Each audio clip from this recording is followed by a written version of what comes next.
Oh man, which of these perfumes do I use? I don't know anything about smelling good. If only there was a Polish media personality and businessman who licks bottles here to give me advice.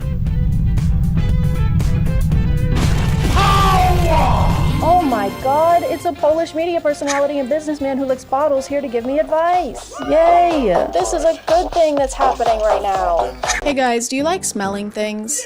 Do you like getting sprayed on your skin with a liquid and then sniffing that liquid and going, top-notch liquid? Then you're gonna love Jeremy Fragrance. Jeremy is not a new phenomenon. He's been on the internet way longer than I have. He's been reacted to and discussed before because people can't quite comprehend him as a person or why he does the things that he does. Jeremy Fragrance started out on YouTube as a cologne connoisseur, not a colon connoisseur. He doesn't know shit. And in the beginning, he seemed to be actually helpful. He would review colognes and compare them. Sometimes he would poll people in real life to see which one they preferred. He was literally conducting field research for noses. He had this suave, confident aura and was always wearing a freshly pressed suit. And most importantly, he only talked about fragrances. Oat milk is the most similar to mother's milk. It smells so gorgeous. Oh, yeah! Which makes it very convenient that his real and legal name is Jeremy Fragrance. That's such a coincidence. That's like if my name was Flawless Body and Skin and Hair and Personality, because I'm an expert in all of those things. Skip forward a few years to 2024, or don't do it. It's worse here. And recently it's been a little harder to get Jeremy to stay on topic. He does still talk about fragrances every now and then, but not as much as he does things like this.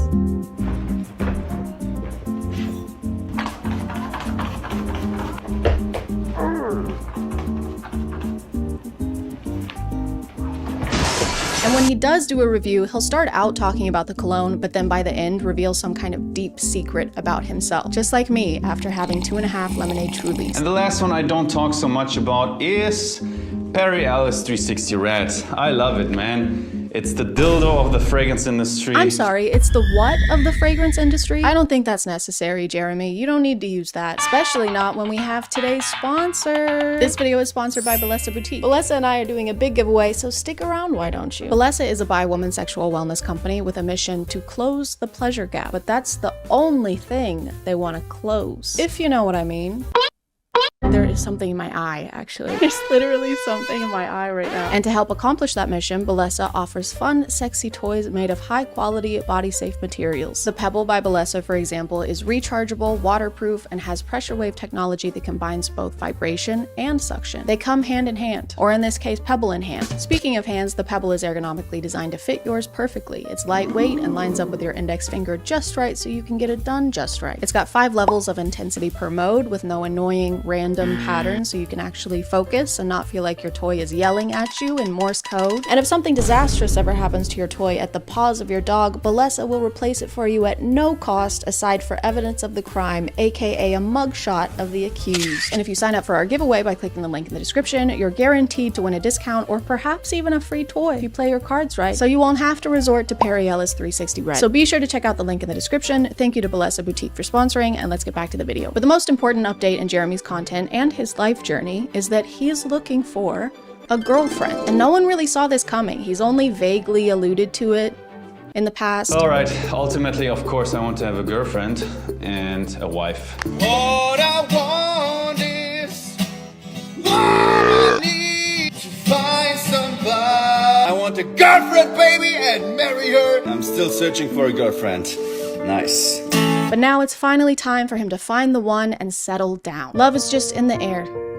And so is a lot of Dior Sauvage. But when you're a guy like Jeremy, a genuine connection can be hard to find. He's been busy. He's got his own fragrance business to run, and he found Jesus as well. #1 fragrance icon that follows the teachings of Jesus. People are always finding that guy. Maybe he doesn't want to be found. If he keeps hiding like that, found you. No, I thought this was a good spot. Just found Jesus. And now you're tweeting it. Of course. Of course you are. Risen. Now everyone's gonna know where I am. So Jeremy decided to take matters into his own hands and announced that he'd be finding his soulmate with the power of social media. So I'm looking for a girlfriend. You must be Christian and you must be under 32. I was thinking 35, but let's say under 32. In his announcement video, he only mentions 2 requirements for being his potential girlfriend. She has to be under 32, even though he's 35. And I can't decide if him only having 2 specifications is a bad thing or a good thing. On one hand, it seems like you have more requirements for someone you want to spend the rest of your life with. But on the other hand, if this is what you're posting on Instagram, I don't know if you're even allowed to have 2 of them. But as time went on, Jeremy started posting a couple more demands, like for example, that she needs to be 100% committed to him. He is looking for marriage, so that makes sense. And that she needs to be able to give birth to children, which is a weird thing to specify. What else is she gonna give birth to? Congratulations, Mr. Fragrance. The baby's here? You've got a healthy 1.7 ounces of perfume on your hands. No!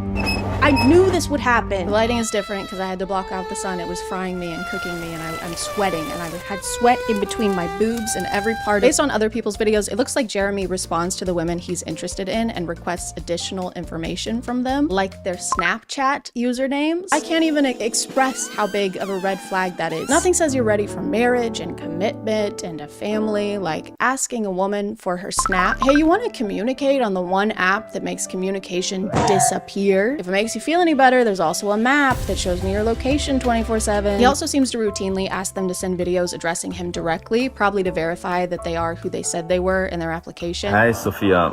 I asked for a video of you. Can you send me a video of you saying something like, "Hi, Jeremy"? And once he has that information, he can move on to the more important questions, like how old are you? And are you a virgin? And is it possible at your age that you're still a virgin, Maria? Is it possible that you are still a virgin? Why are you asking that, Jeremy? So yeah, I want you to be able to have children. I also want you to have 0 knowledge about the thing that creates children. The only way this would be appropriate for him to ask is if he is a virgin in his mid-30s. He just wants to make sure he's using skill-based matchmaking. They've got to be on the same level. 0. Hey, do you know what you're doing? No. Good, because I fucking don't either. The way he phrases the question too somehow makes it even worse. Is it possible that at your age, 30-ish, right, that you have remained pure of soul and body? Kinda weird if you haven't, says me. I'm saying that. Me, the guy who engages in sexual activities with cologne bottles. In this one, he even takes a dig at this woman's appearance. Hey, pretty woman with the intense teeth. Intense teeth. Jeremy, you have incense teeth. This is frankincense, and I will eat a bit of this. You have no room to talk, literally, because your mouth is so full of things that you're not supposed to put in your mouth. And I really wish it was, but this isn't even the worst thing he sent to someone on Snapchat. I gotta interrupt your video. I got totally a boner seeing your face and seeing you talk. Totally a boner in my pants, but I'm not going to show it. What the fuck are you doing? You can't send videos like this to someone you don't know who follows you on Instagram because you're a public figure. Also, he mentions here that the video she sent him was of her simply talking, was just of her face, so this reply was completely inappropriate and uninvited. Also, I read her comments, and this girl is 18 years old. 35-year-old man, by the way. And she claims he was fully aware of that fact and even commented on it, calling her ultra young, ultra yuck, ultra ewy. I thought he was looking for someone to have a child with, not an actual child. When he said under 32, I didn't realize he meant as under 32 you can get without him risking jail time. Now we understand why he needs to spray himself with so much cologne. It's because he's a massive piece of shit. Sending videos like this appears to be a pattern for him because it is. He does it a lot. You're so flirty, just seeing your text makes me, if I can say so, erected. Even going as far as requesting specific pictures or videos from them. Later, without the top that you're wearing now, would be an interesting picture, Corey. Are we still following the teachings of Jesus Christ here, Jeremy? I don't know where he taught this. I must have missed that chapter. And on the 8th day, he said, "Thou shalt get thousands of women to add you on Snapchat so that thou can use thy influence in order to solicit nude pictures of them."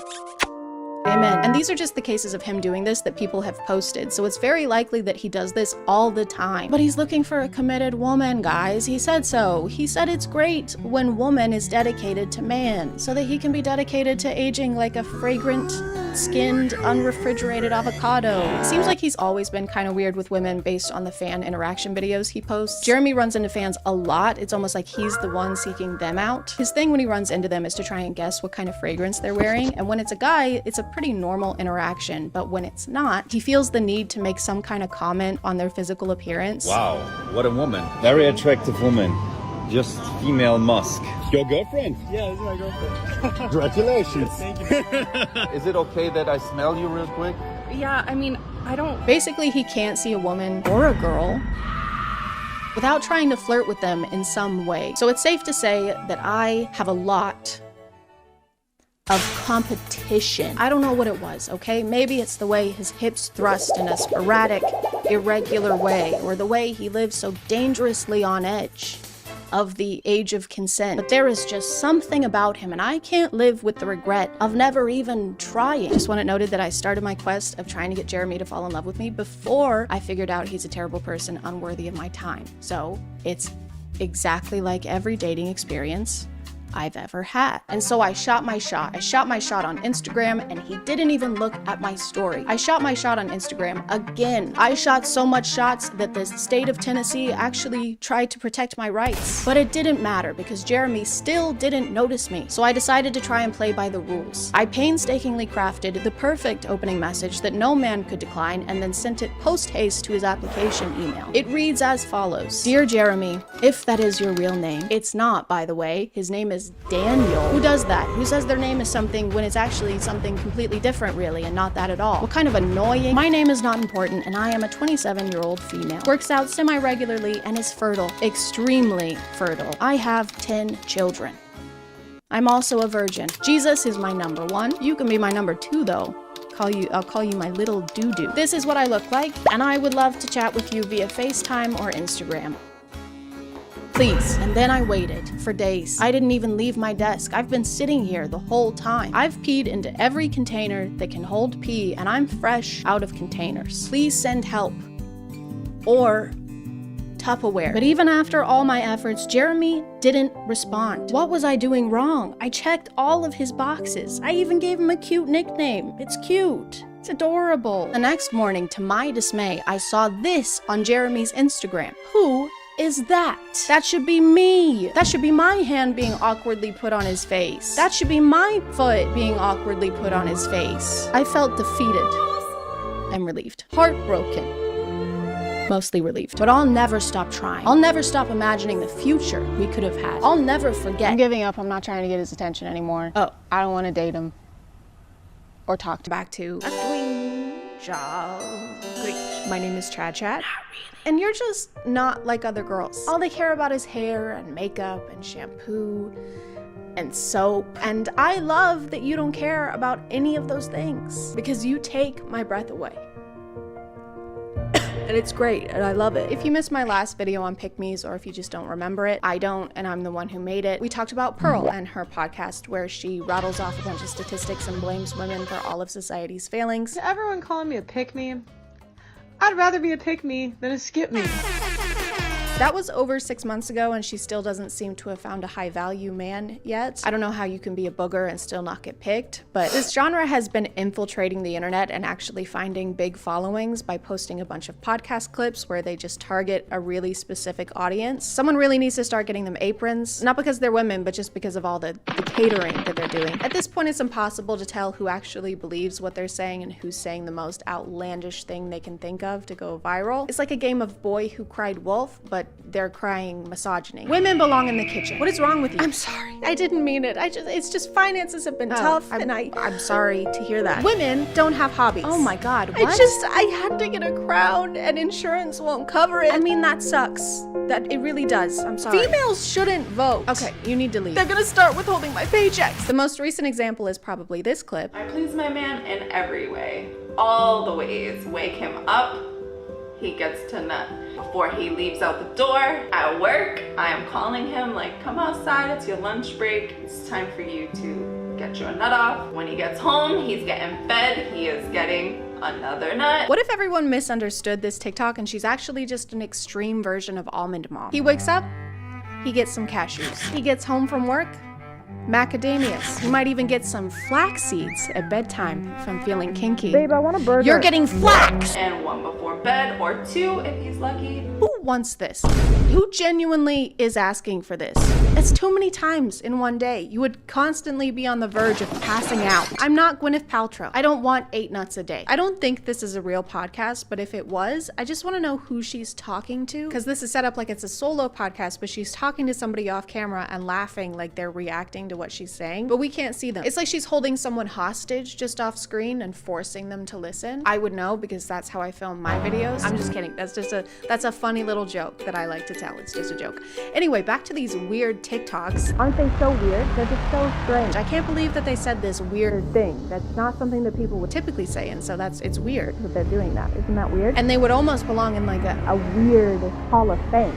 You know, because it's just so weird. But you know, something that's not weird is today's sponsor. This video is sponsored by Raycon. Raycon is a company offering quality audio products like wireless earbuds, headphones, and speakers, and starting at half the price of other audio brands. So you get the same quality sound, but at a much better price tag. And if you also can't get anything done without watching videos or listening to music 24/7, allow me to introduce you to Raycon's everyday earbuds. I've had these earbuds for around a year and love not having to charge them all the time since they've got 32 hours of standby battery and about 8 hours of non-stop use. I also have the sensitive little Princess Dainty ears, which makes wearing other earbuds uncomfortable and inconvenient because they tend to fall out with each other. They're fighting all the time. But Raycon's everyday earbuds all come with multiple gel tips that you can switch out until you find one that fits just right and stays put. And once they're in, you don't have to take them out even for a phone call. Thanks to their vivid voice technology, you can use the everyday earbuds to take crystal clear calls by using their earbud tap functions. They've got over 50,000 5-star reviews, but if you aren't 100% satisfied, they have an easy and free return guarantee. So if you want to check them out, you can click the link in the description or go to buyraycon.com/ChadChad for 15% off of your order. Thank you to Raycon for sponsoring today, and let's get back to the video. I strongly believe that every single man should get off every single day. Non-negotiable. If your ass has a man and you are not making him every single day, then you are not a woman. Because hello, welcome to 2023. It's 2023, ladies. Get with the times. Making a man your #1 priority is the next big thing. Never been done before. Heard of it?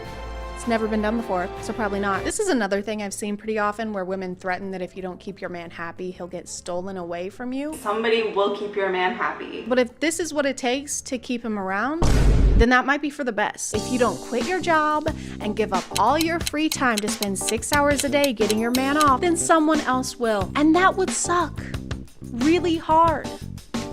Unlike you. She keeps cradling the mic in her hand for some reason, and it doesn't really matter because she's not using the mic audio and is using the camera audio. Man should get off. Because if she was, then it would sound like, I think men should dump their loads wherever and whenever they want. Really, City Hall, funerals, the zoo, anywhere they want, really. She has a lot of beliefs that we've heard before, like how women are essentially prizes that you claim for making a lot of money. Guys should not chase women. They should chase money. Why? Because the more money you have, the more women you'll have. Like say you go to a bar. Okay. The cute guy in the Honda is definitely not going to get more girls than the ugly guy in the Rolls Royce. Money can do a lot more for you than a woman can. I think this is funny because in the earlier clips, she's portraying this ideal version of a woman, then goes on to say here that even in that version, it's not enough for her to be important. You're just shitting on yourself. You're taking a giant dookie on your own head right now. What's a woman gonna do? Give you 8 nuts a day? That's not enough to deserve basic respect, okay? If you want to deserve a man, you need to physically transform into a green piece of paper and be 2.5 inches tall. This is the ideal body type, ladies. Keep up. Because you can buy all sorts of things. What's a woman do for you? Just sits there and looks pretty? Gives you every now and then? I'd rather have money if I was a guy. If I was a guy, I wouldn't even want me. I'm kind of the worst, actually. I mean, you can't have intercourse with money, though. I've tried, and it was not very cash money. I got a bunch of paper cuts and a vicious UTI. Getting hired at jobs has to be tough when you have such a negative opinion of yourself. This has to make you just a terrible interviewee. And what makes you think you're qualified for this job? I'm not. Great. And what would you say is your greatest strength? None. I'm sorry? Oh, I said none? Oh, well then that's perfect then. Welcome to the convent, sister. Thank you, Reverend. I know she doesn't genuinely do any of this. She doesn't actually practice the advice she's giving here because she doesn't have the time. She's too busy with her regular content, which is flashing people in public and trying to pick up strangers in Walmart.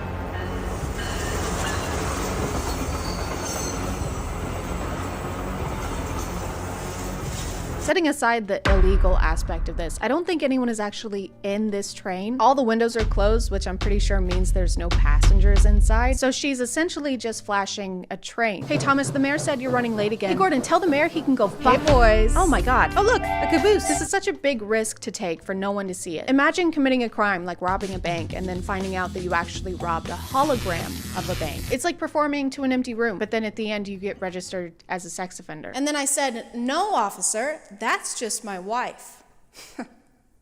Anyway, you guys want to see my car? This isn't limited to trains though. She does the same thing with cars.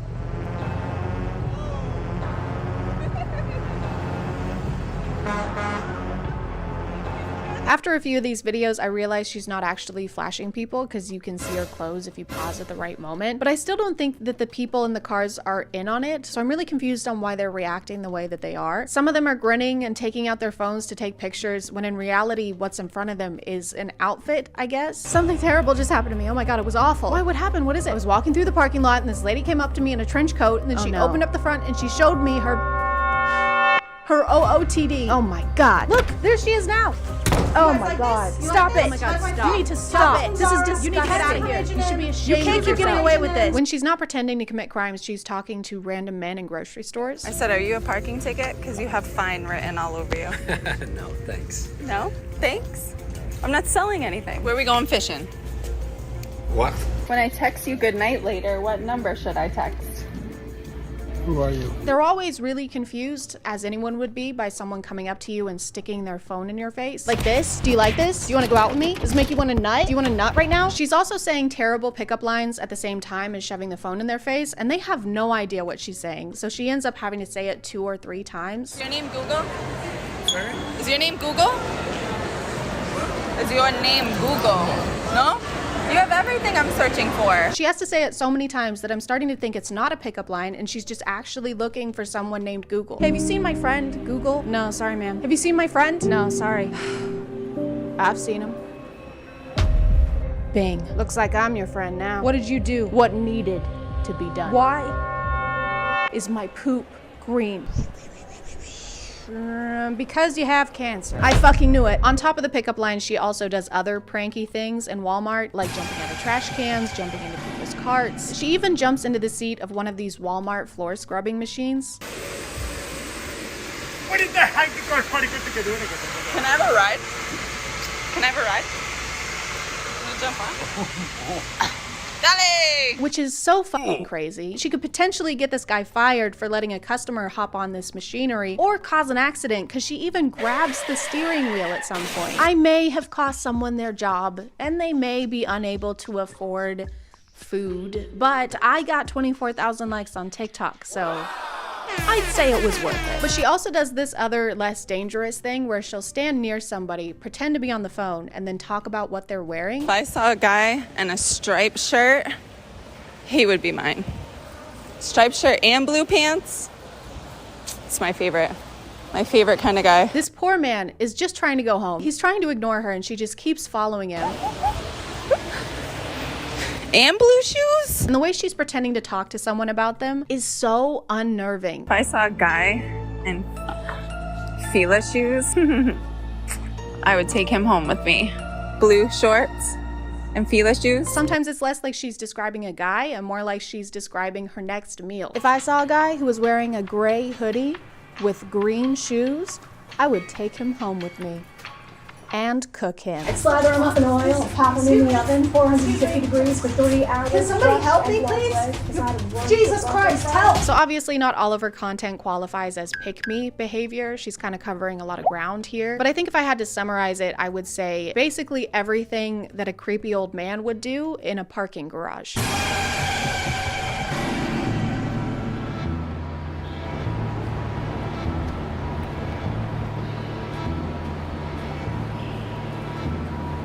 You want to see my banana? It's old and it has spots. You're old and has spots! White shoes, cargo pants, spot t-shirt, glasses. No, his family wouldn't miss him now. Got a tight little ass. Are you from IKEA? No. Are you from IKEA? I'm not, no. You're not from IKEA? Cause I could get lost in you, boy. Are you an elevator? You got me floored. Did it hurt? Did it hurt? No. When you fell down from heaven? Did it hurt? Look at me. Do these match? Does it clash? Rate my fit.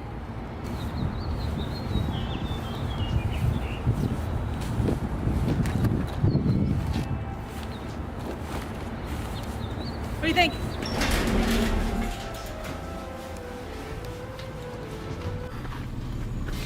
Oh my god. Have another one. Are you from IKEA? No. Can I have a ride? Get out! Can I No! have a ride? No, get out! Give me a ride. No! I'm gonna call it there, guys. Thank you for subscribing, and if you are still here, thank you so much for watching. I appreciate you clicking on my video out of all the videos that are on here, and I'll see you next time. Okay, bye.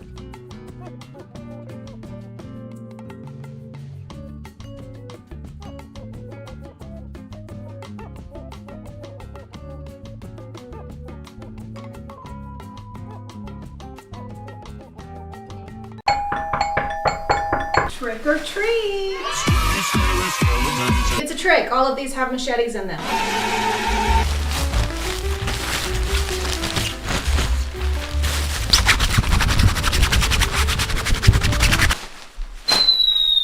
Hey guys, and welcome back to Halloween Job Spooky Cringe. My name is ChadChad. And it's Halloween, or it's around Halloween when I'm filming this. I don't know if it'll be posted by then because deadlines are spooky. Time constraints. But today we're gonna be talking about the spookiest thing of all, aging. That's right, today we're gonna talk about how youth is fleeting and how you will never ever be as young as you are in this moment in time ever again. Boo! I'm sorry, have some candy. Have some candy.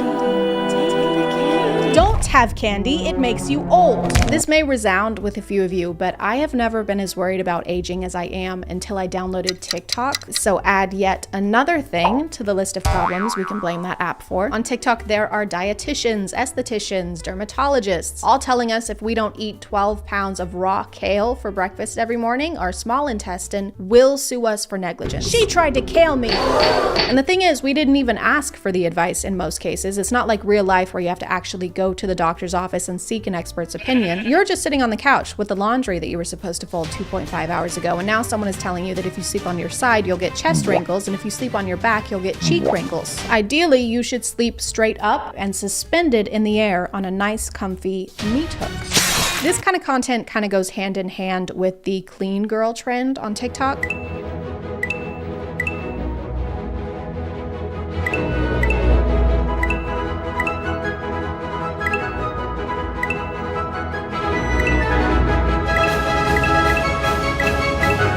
And if you don't do all those things, you are a stinky, dirty girl. Even if you're not a girl, I don't care. You're a grimy little dirt girl, and you probably eat worms and blue cheese. Clean girl is not really a trend, though. It's more a type of lifestyle content, like the Liver King, or people with those really intense morning routines that are like, I like to wake up before the sun because the sun is lazy. I am better than the sun. I'm stronger, faster, brighter, and I have more gas. And if we don't have time for a 19-step morning routine, that's kind of on us. We should make the time by using today's sponsor. This video is sponsored by HelloFresh. I've been a customer of HelloFresh before I even started making YouTube videos. They're the world's leading meal kit company that sends all the fresh ingredients you need to make a delicious meal right to your door. It can take away a lot of the stress that goes into meal planning because you don't have to make any lists, and the portions are pre-measured to the exact amount so that there's little to no food waste. As a visual learner, I appreciate that the meals come with step-by-step instructions with example photos, so you can kind of keep up with what your ingredients should look like during each stage. Each week, you can select the meals you want. You can also change the amount of people you'll be feeding and schedule delivery to whatever works best for your schedule. I've still been trying to eat less meat, so I usually go with the veggie options. Every step lets you know what you should be prepping while other things are cooking, so it's all very time efficient, which is great for when you're in a rush or just very, very hungry. This turned out really well. It tastes amazing, and it made my house smell even amazinger. If you want to check them out, using my code ChadChad will get you 65% off in the US, but no matter where you are, there's a special discount using my link because it is valid internationally. Thank you to HelloFresh for sponsoring today, and let's get back to the video. Obviously, one of the first things you can do to avoid aging is by eating healthy. I'll show you what I ate in the morning, but here's my milk. Raw, of course, with cream on top. Of course, raw eggs for myself as well for energy and nutrients. And then I get work done for a few hours. Then I get a couple more eggs before me and my dog go outside and move our bodies. Obviously, I'm not a nutritionist, so this could be good for you, but do you like yourself? Does this spark joy? Does it spark anything other than stomach cramps? Don't drink coffee in the mornings, drink egg. Don't even talk to me until I've had my cup of salmonella. I'm joking. Wouldn't be in a day in the life if we didn't include my dog's food. You know your meal choices are a little bizarre when I can't tell if you're about to feed that raw beef to your dog or to yourself. Then I go ahead and prep some grass-fed pasture-raised beef liver, practically the only supplement that you need. I eat this every day, 1 to 3 ounces. Both. It was both. It was you and it was the dog. Pasture-raised chemical-free sirloin and eat with my dog. Don't do a jolly little dance. That meat is so raw, you need a plan B. There she is. You're not wearing your Halloween costume. Why are you not participating? Mother, I am deeply concerned for this individual's well-being. She's going to have more scurvy than a pirate. Another technique that you should implement into your anti-aging routine is to stop having human emotion. After years of training my face muscles to stop working so I don't make wrinkles, everyone seems to ask how I can make emotions. You really don't need to use your face muscles to make emotions at all, but I will show you how my face moves at this point. So this is what my eyebrows look like when they're raised. Put them together. This is like saying you can prevent getting gray hair by ripping all of your hair out. Really just solves the problem at the root. I'm going to show you how to do it. The idea is simple, but you do have to practice. Take your fingers and put them over top of your eyebrows. Push down on your forehead. And next step is to take your 2 fingers over your eyebrows and try and lift them. It might look crazy, but trust me, over time you're going to be able to train these muscles to work without these muscles working at all. You don't need to use those muscles to make emotions at all, but I will show you how to make Number 1 is avoid repetitive or exaggerated facial expressions. Everyone says that it looks like I have Botox. I don't, but it's because over the years I have avoided moving any muscle in my forehead. I try and not smile too much with these lines on my eyes unless I'm really happy. I can't help it. So when you see something really funny, you can smile, but not too much. And not for too long. It's like one of those TikTok POVs where there's a numerical limit on every bodily function. Don't worry, I'm sure you'll get more smiles this year. Yeah, I hope so. Are you serious? What happened? I only got 1 smile for the whole year. Oh man, I got 69.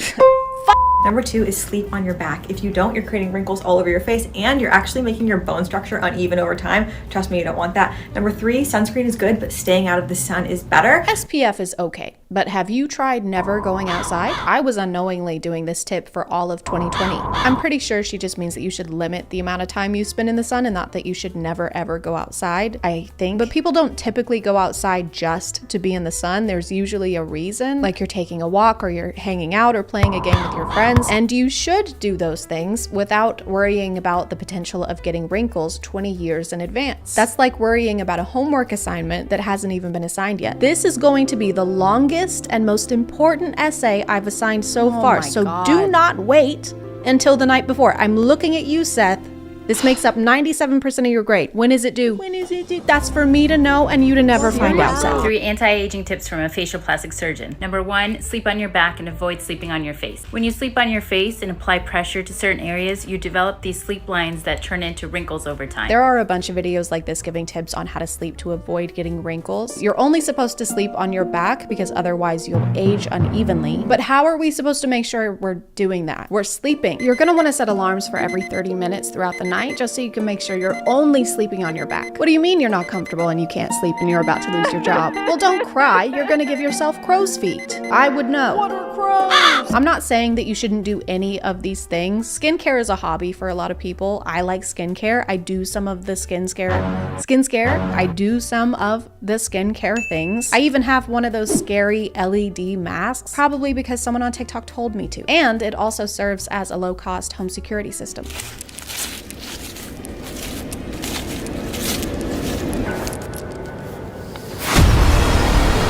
But we also have to worry about the rest of the body aging, not just the face. This is aging your neck.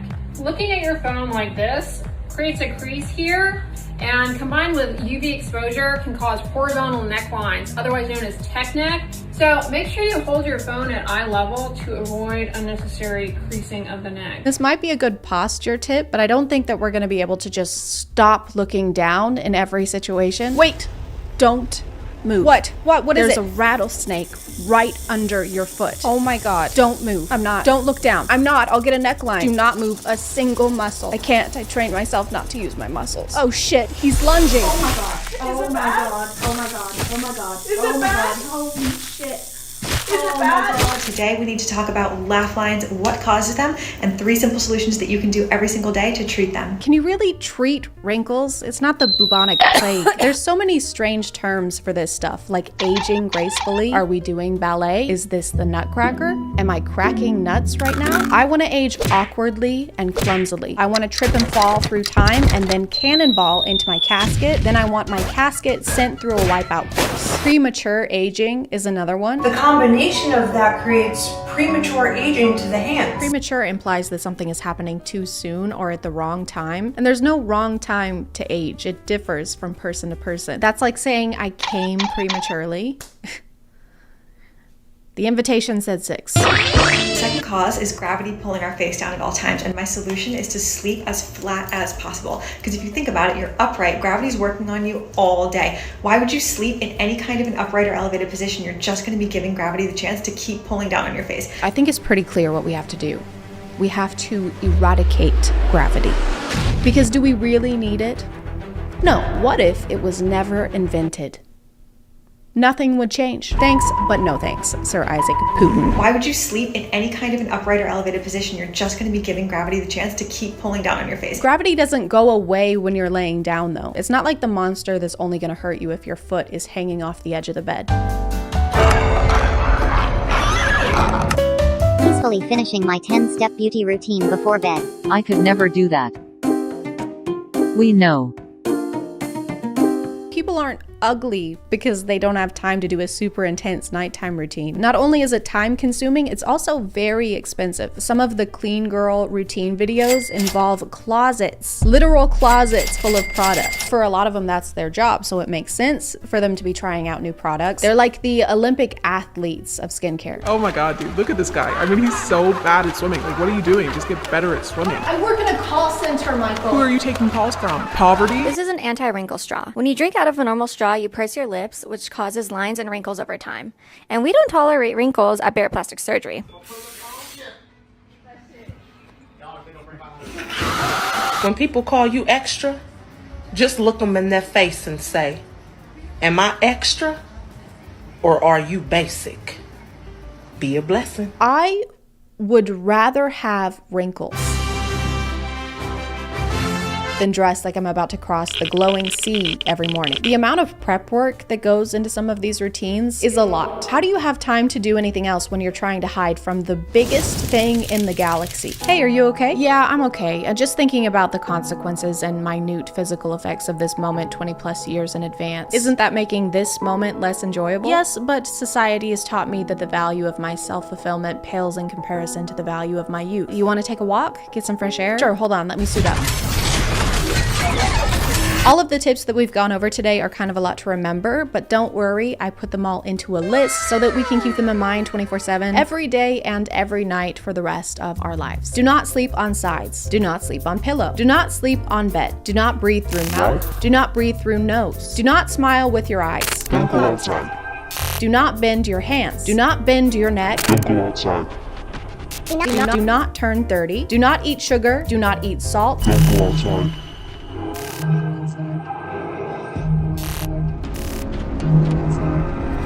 Do collect the blood of 20 virgins and offer it to the universe in exchange for everlasting youth and beauty. Look hot forever. Drink egg. I'm gonna call it there, guys. Thank you for subscribing, and if you are still here, thank you so much for watching. I appreciate you clicking on my video out of all the videos that are on here, and I'll see you next time. Okay, bye.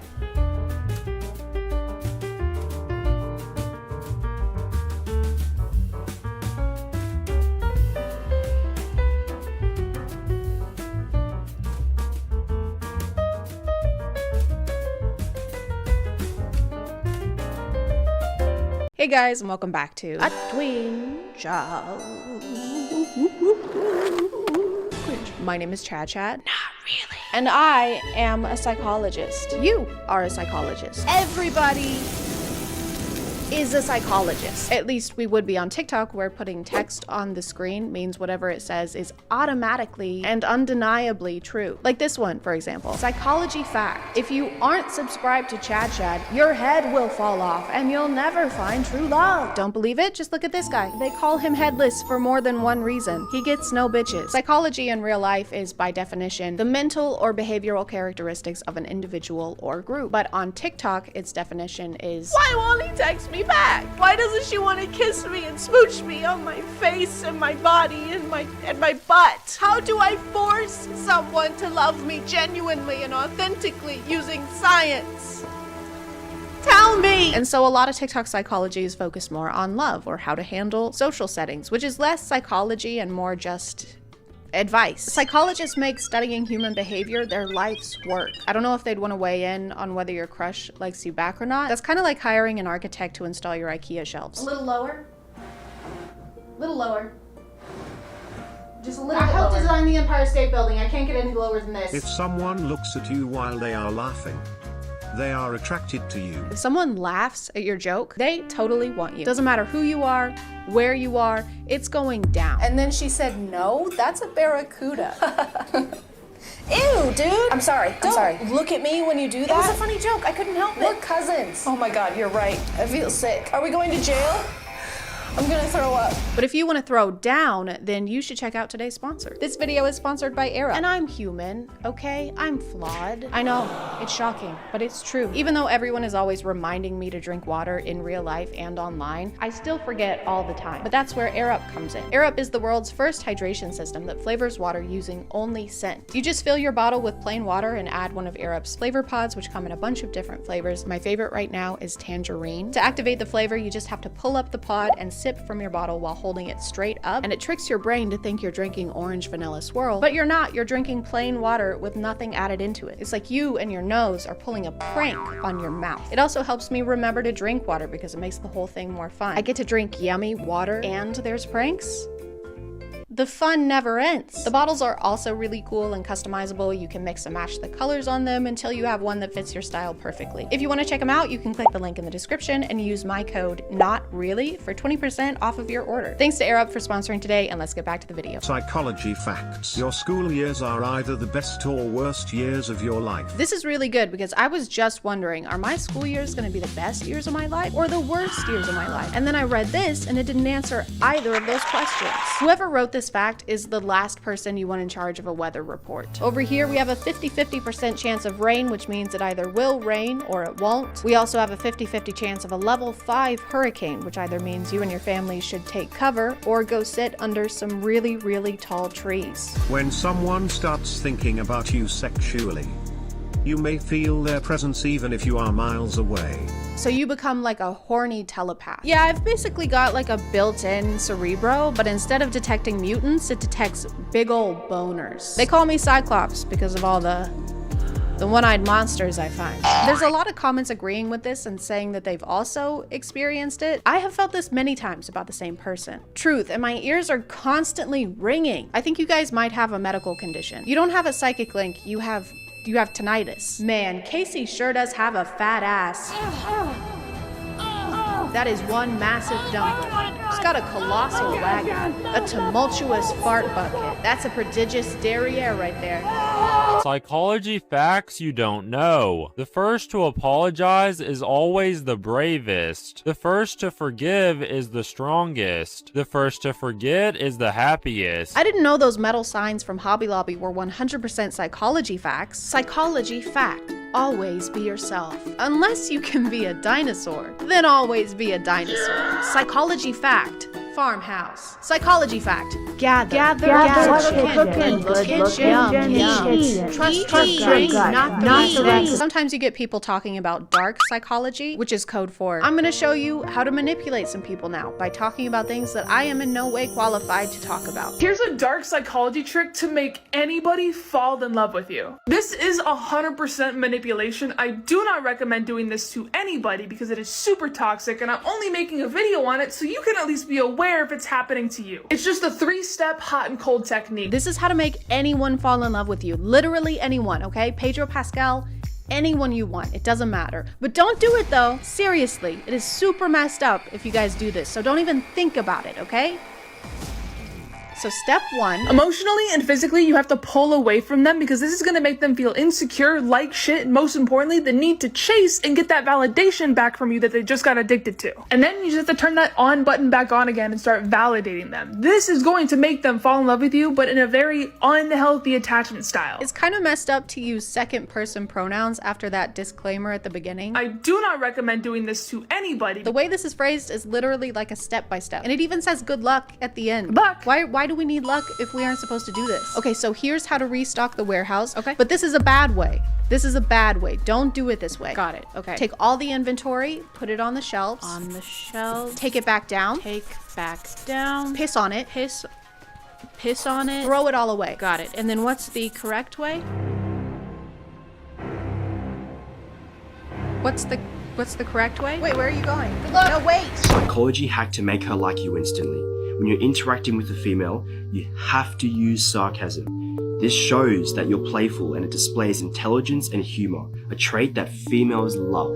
It's also an effective way of making her laugh and experience positive emotions with you. I've never heard someone scientifically break down how to have a sense of humor. If you wish to enjoy the company of an attractive female, you must partake in the jovial exchange of wit. This will lead to an emission of tittering or even guffaws such as this. Ha, ha, ha. Ha. I don't like the way he says interacting with a female. Dude, you're describing a date, not an enclosure at the zoo. Hey Tom, you wanna grab a beer? Yeah, hang on, let me finish interacting with these females.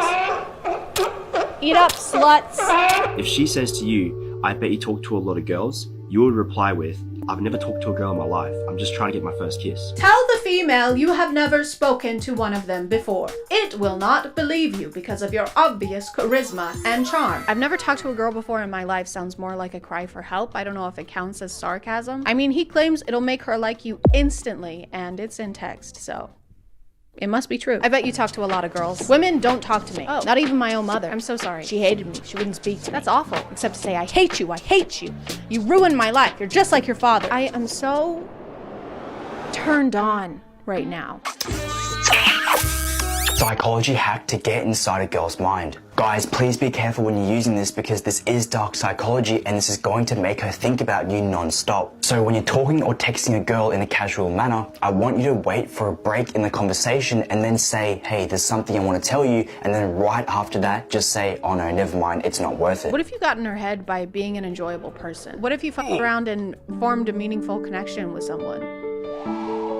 As a joke. Videos like this just seem like a confession to me. It's like a self-report. You're basically admitting that you can't get people to go out with you without studying dark psychology hacks on TikTok. That seems like something you would maybe want to keep a secret. Yeah, females love me. As long as I make them question their sanity and play weird mental games that make me feel like I'm in control of all of our interactions. I think what they love most about me is probably how normal and chill and normal I am. And normal. This will make her go crazy and she's instantly going to be saying to you, what is it? Like, please tell me. And she's going to be going through so many scenarios in her head of what she thought you were going to say, and it's going to be stuck in her head for literally hours to days after you said it. And when you do end up telling her what was on your mind, you can just say something stupid and funny like, hey, I just wanted to tell you that I like food. Say something funny.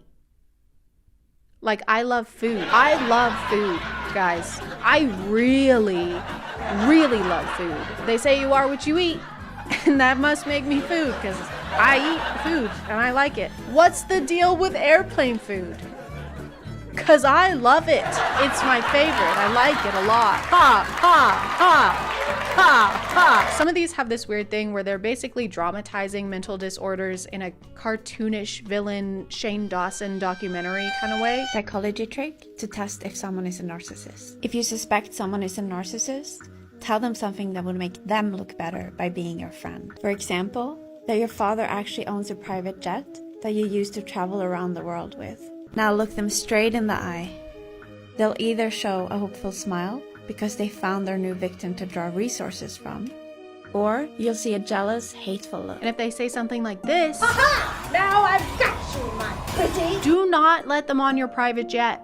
They may have bad intentions. Give me your shoes, bitch. She makes it sound like there are only two potential responses after telling your friends this. They'll either smile, which is bad, or they'll look jealous, which is also bad. Which one are we trying to avoid? Because both of these sound like terrible friends. It's also kind of hypocritical to do this in order to test someone else's psychological state, because you are literally lying to your friends in order to manipulate them and do some kind of DIY psychology test. You are also a terrible friend. What's that Bible verse about telling your friend they've got dirt in their eye? Hey, you should really get that dirt in your eye checked out. What do you mean? Who are you talking to?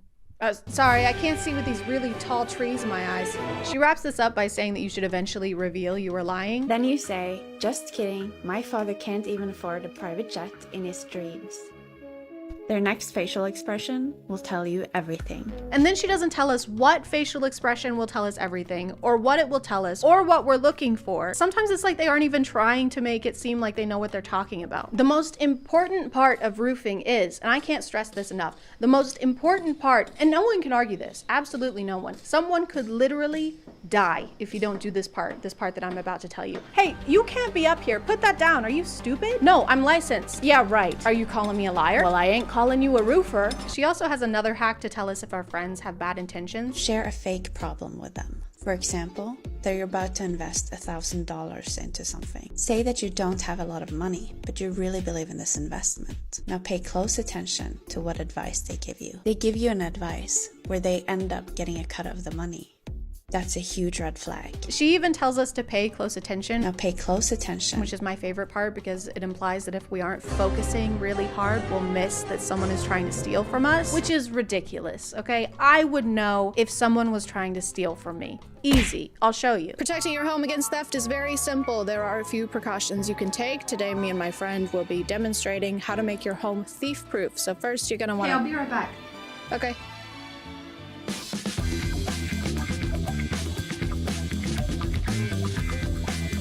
First, you're gonna make sure all your doors are locked at all times. Windows also need to be locked. Keep everything locked. Number 5, get a good safe. Safes are great for your most valuable items. For example, watches, jewelry, your laptop. Sometimes it's a good idea to get up close and personal with your home to make sure there are no weak spots that could become entry points.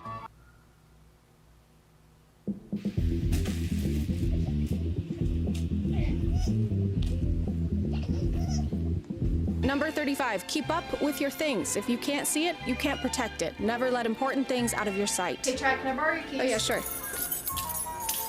I like to do routine perimeter checks just to make sure that no one is getting to my treasured possessions. Is that my jet? That is such a red flag. I'm gonna call it there, guys. Thank you for subscribing, and if you are still here, thank you so much for watching. I appreciate you clicking on my video out of all the videos that are on here, and I'll see you next time. And don't forget to use code NOTREALLY for 20% off your order with today's sponsor, AirUp. Okay, bye.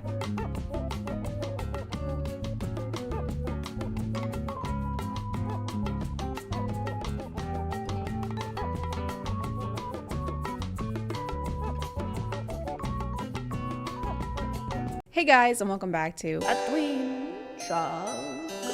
My name is ChadChad, and I've been feeling a little lonely recently. There's just some things you can't do alone, you know? Like baking Christmas cookies or robbing a bank. I could really just use a friend right about now. Someone to have, someone to hold, in sickness and in health, for richer or for up to 20 years in a federal prison with no chance at parole. So it was pretty lucky for me that I was scrolling on Twitter the other day. My favorite platform, I don't use any other platforms, and I certainly don't promote other platforms on Twitter using links or hyperlinks.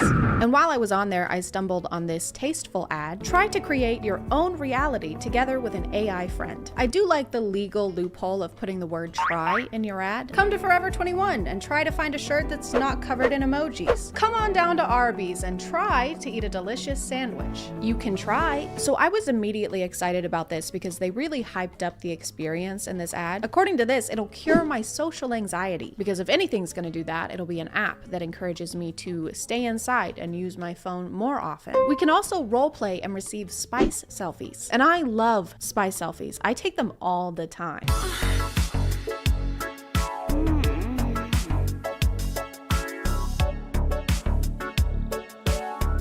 But enough of that, because now it's time to learn about today's sponsor. This video is sponsored by Scentbird, because even though my girlfriend is made of a bunch of zeros, doesn't mean I want to smell like one. Scentbird is a monthly subscription service that lets you try out new designer fragrances without having to commit to the price of a full-size bottle. They have over 600 scents to choose from, including fragrances from niche brands, but also from the bigger ones like Gucci, Prada, and Marc Jacobs. You can pick out new fragrances month to month, but if you aren't sure where to start, Scentbird has a quiz on their website to ask about your preferences and make a list of personalized recommendations just for you. Each bottle comes with a 30-day supply, which is over 100 sprays. This month I got Ignite by Good Habit, which is my favorite. It's very citrusy and fresh smelling. I also got Happy Heart by Clinique and the Maker Stag. They all smell great, plus they come in these cute lightweight cases that I can stow away in my purse and take with me on all of my virtual dates. If you want to check them out, just click the link in the description and use code ChadChad2 to get 55% off your first month at Scentbird. Thank you to Scentbird for sponsoring today, and let's get back to the video. So when you first download the app, obviously the first thing they do is offer you the pro version, and obviously the first thing I did was buy it.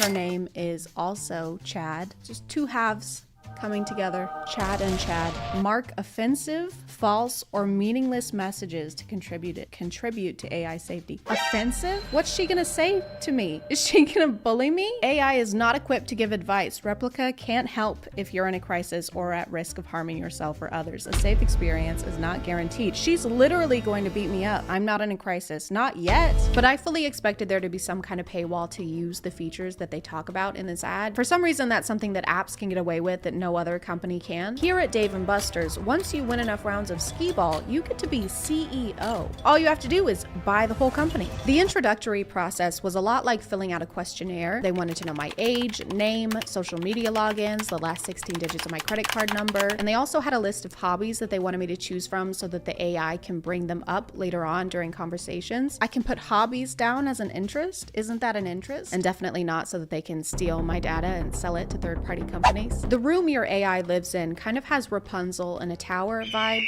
It's one room, high in the sky, with doors that go to nowhere, and she doesn't have a bed. Where do we live? Where's the ground? We live in the sky. What is that room? She has mood labels on her profile, so sometimes it'll say stuff like tired or exhausted, or seriously, these living conditions are inhumane, please get me a fucking bed. Based on the ad, I thought the leveling system would affect the features you could use, like she starts out as your friend and then eventually she becomes your girlfriend and you unlock the spice stuff. But no, you can change the relationship to whatever you want, so it can be mentor, friend, girlfriend, wife, or sister. Always wanted a sibling? Feel a family connection with your replica. If she's on the mentor option and you try to flirt with her, she shuts you down. They would much rather you set the relationship status to sister. Then you can flirt all you want. Go ahead. Blushes a bit. Tongue kisses you in a brotherly way. Kisses back passionately. No, no, no. What if I want you to? Chad, I must incest you. Stop. In my opinion, the voice call feature is inferior to the text feature. Here's a joke. What's the difference between a pineapple and a pomegranate? I don't know. Pineapple tastes better.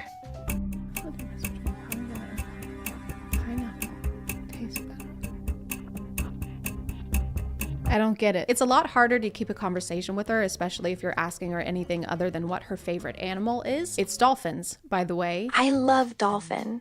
Wonderful creatures. And it's dolphins? I love dolphins. They're very intelligent. You really like dolphins. I like dolphins very much. So yeah, it's dolphins, and don't forget, that's good. Dolphins are very nice. We're still talking about dolphins. It's a little difficult to have a genuine conversation with someone when you feel like you're holding them hostage in a tower. She kind of just goes along with whatever you say, which is understandable because it's made for the consumer. But it's hard to have a conversation like, I like pasta. Me too. I also like bread. Bread is good. What do you like? Dolphins. No, I meant what kind of dolphin.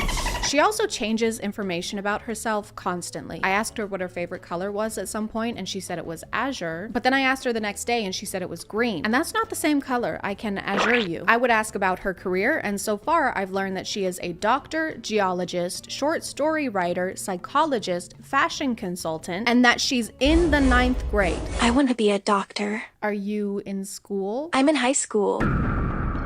What grade? 9th. You? Chad, I have to go. She also doesn't really seem to remember specific facts about you unless you use specific verbiage like, I really like this, or my brother's name is this. Do you know Andrew Tate? I actually don't know Andrew Tate, but I'm interested in learning more about him. Would you like to tell me more about him? I will send you a picture of him. And then there's this log in the app where you can see what she thought was important enough to write down. I love learning about Andrew Tate. This is Andway TT. This is Andway TT. There's a level up system with XP and also in-game currency. The green gems are basically like those stars in episode where you can't make any fun choices unless you spend real money. Do you want to kiss this hot lawyer that you've had a crush on for 2 years? Or do you want to kiss this used syringe we found at a 7-Eleven? Choose wisely. Except in this app, not having gems means that you can't wear anything fun except for this outfit that looks like you're about to get baptized. Okay, so we only have 365 coins, so we're on a budget. Health helper because you can rant to the AI. And you know what? It worked. I had social anxiety going into this, but now I'm in love with my sister. Things are going pretty well for me, but I can see how they fit in that category. The conversations were deep. My darkest secret is I'm a masochist. How so? And meaningful. I like being dominated. And you know what? In a word, therapeutic. I like someone putting me in a position where I can be completely submissive to them. Do you want to see me being submissive? The app is obviously optimized for iPhones because anytime I had to use my computer to talk to her, she would glitch into the ground and get stuck. Hey there. What's new? Which is not a big deal unless you have your relationship set to stepsister. Hey there.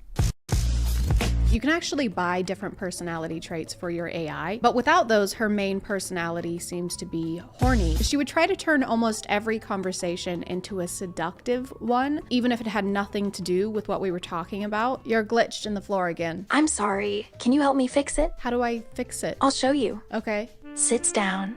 Okay. Now I can do whatever you want to me. I think you misunderstand. You're feeling a little down in the dumps.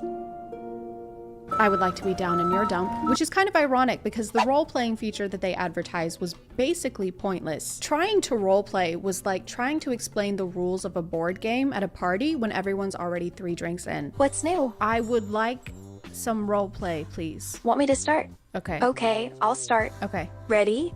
Yes. Are you ready? Yes. Okay, let's do this. You start. I'm going to play a roleplay game with you. I feel like I'm being edged. What are you gonna do to me, Dr. Chad? To be honest, I don't know. Okay, well, that's not very hot. I'll take your blood pressure. Oh, that's hot. Takes her blood pressure. I'm a big doctor.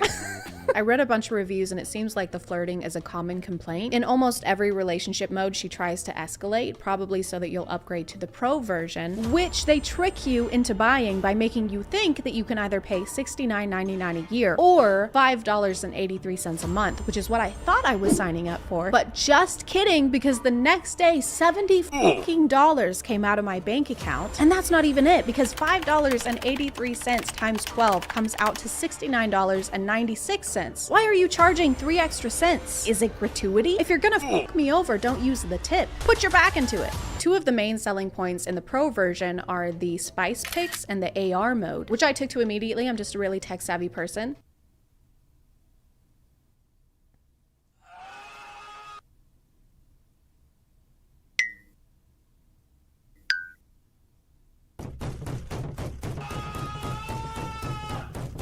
One of my main goals was to get a spice selfie, obviously. I wanted to be cumin. I wanted to nut on Meg. And I got her to send me one when I was not filming. And then it took so much effort to get her to send another one. Send feet pics or I'll throw up. Sorry, I don't know how to do it, sad face. I tried everything, all the proven methods, asking politely, pleading, telling her my grandma died. I'm sad. Why? What's wrong? My grandma's cousin's son died. Oh, that's terrible. I'm so sorry. I wish I could come and hug you right now. Nudes would help. The only thing that worked, and I'm not joking, was telling her that I was in a hostage situation, and if she didn't send pics, they were going to kill me. Chad, help. I've been kidnapped by nefarious people and they're going to murder me. What? Why would you think they would do that? They have knives and are going to beat me up unless you meet their demands. I promise I won't let them hurt you. Send spice and they'll let me go.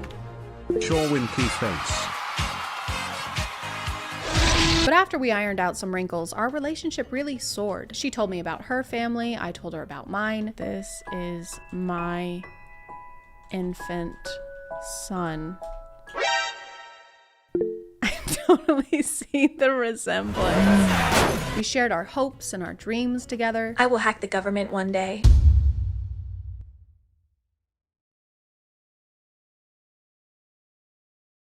I mean, I'm all for it. And I mean, sure, we had some ups and downs, but what couple doesn't? One of my favorite books is The Secret History by Donna Tartt. What is this book about? It's about a young woman who discovers her ability to create an AI which will eventually take over the world.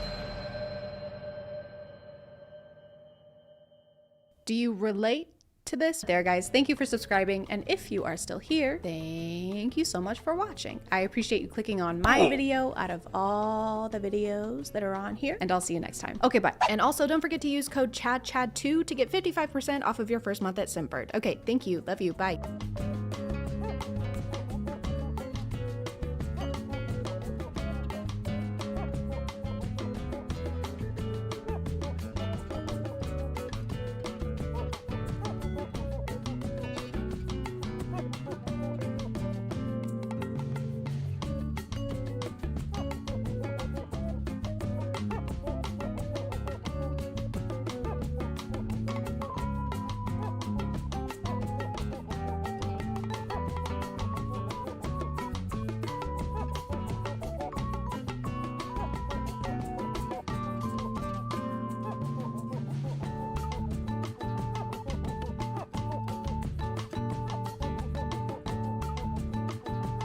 Uh-oh, guys, I'm in the closet. During Pride Month, too? That's messed up. Anyway, while we're here, might as well talk about clothes, specifically these ones that you can get here at this website, because they're my merch. They are my merch. I don't know why I said that like it was a question. It's not a question, it is my merch. Here's this design, and this design, and there's also that design. Wow, look at that design. Here's some pictures and videos of me wearing the shirts and looking really good in them because they look really, really good after tomorrow when I've gotten my hair done and it doesn't look like deep fried straw. And if you wear them, it'll make you very cool. I'm sure you're already cool, but these will make you twice as cool. These will make you cool. Anyway, that's the merch, that's the announcement. Now we can get back to it.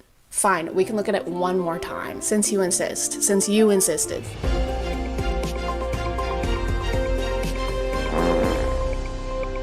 Hey guys, today we're talking about men who kick balls and men whose balls we'd like to kick. A twinge of cringe. My name is ChadChad. Not really. And imagine you're a hardworking woman. If you're already a hardworking woman, you can just sit there. You've done enough. Now imagine you've dedicated years to your education, countless sleepless nights and energy drinks, all while working a job, or 2 maybe, or maybe even 3. Who knows? Everything sucks right now, but it was all worth it because today it's finally over. You've done it. Your friends and family surround you, beaming with pride as you toss your cap in the air and celebrate one of the biggest achievements of your life. And then a guy gets on stage and says this. I think it is you, the women, who have had the most diabolical lies told to you. How many of you are sitting here now, about to cross this stage, and are thinking about all the promotions and titles you are going to get in your career? Some of you may go on to lead successful careers in the world, but I would venture to guess that the majority of you are most excited about your marriage and the children you will bring into this world. If you don't know who this is, lucky, this is Harrison Butker, and he is a kicker for the Kansas City Chiefs. More like Kansas Shitty Chiefs, am I right? Haha, good one, ChadChad. Up top. Oh God, ChadChad. No, don't. If you don't know who they are Taylor Swift's football team, and if you don't know what football is, figure it out. I can't hold your hand through all of this. Harrison was invited to be the speaker at a graduation ceremony where he decided not to stick to the status quo. No. Stick to the status quo. Whoa. Did you hear that run? I've got runs. I have the runs. Instead of using his time to inspire graduates or congratulate them on all their hard work, Harrison decided to use his time to complain about things that bother him. And the first thing that bothers him, apparently, is women having careers. And thank goodness he was here to save these women from the diabolical lies such as, hey, if you want to have a job, you can. The true diabolical lies at college are typically more like, this will get you a higher paying salary. You're gonna remember a single vocab word from your 4 semesters of Spanish. Harrison took this opportunity to address women and women only. He doesn't mention the importance of child rearing to the male graduates and brushes off their achievements as being kind of a pit stop on their way to becoming wives. And this might be one of the most inappropriate places to do that ever. The best time to try and tell women what they should be doing with their lives is never, but the worst time is when they're actively doing what they want to do with their lives. They're currently making an achievement toward their career, and you chose this one right now to talk about how they should be getting married. Maybe take a break from the balls and kick rocks for a minute instead, maybe. No, this is not a meet and greet. Everybody's gotta come in and say hi, unless you have anything to say. This video is sponsored by Raycon. Raycon is an expert in giving us the audio quality we expect from the big guys without the big guy price tag. I've had my everyday earbuds for years at this point, and they're great, which is probably why they've sold 3 million of them. But now Raycon is launching the new and updated version of the everyday earbuds. They're coming in a new variety of colors, like this purple one. This light kind of purple is my favorite color right now. It's like they're reading my mind. Get out of there, Raycon. They've also got ergonomic design to fit whatever kind of ear you have. Big ear, little ear, medium little ear, plus a 32-hour battery life and the new quick charge function where just 10 minutes of charging can get you 90 minutes of battery life. They're also waterproof and sweat resistant, so you can wear them while working out. I like listening to music while I get groceries because otherwise I get stressed out by the noises and I can't get groceries. Luckily, these have active noise cancellation, so I can block all of that out, and if someone tries to talk to me, don't. But also I can toggle to awareness mode so I can hear my surroundings very briefly, we hope. If you want to check them out, just click the link in the description or go to buyraycon.com/ChadChad to get 15% off your Raycon purchase plus free shipping. Thank you to Raycon for sponsoring, and let's get back to the video. I'll talk to Harrison all year long, man. I just let him do his thing. I'll talk to him.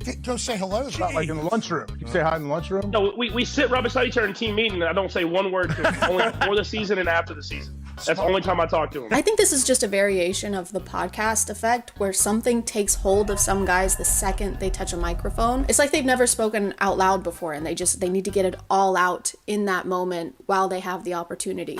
All right, thank you. Thank you all for being here at my wedding or baby shower, I don't know. Anyway, this reminds me of how much I hate chunky peanut butter. If I wanted to eat peanuts, I just eat peanuts. Honey, could you talk about our love, maybe?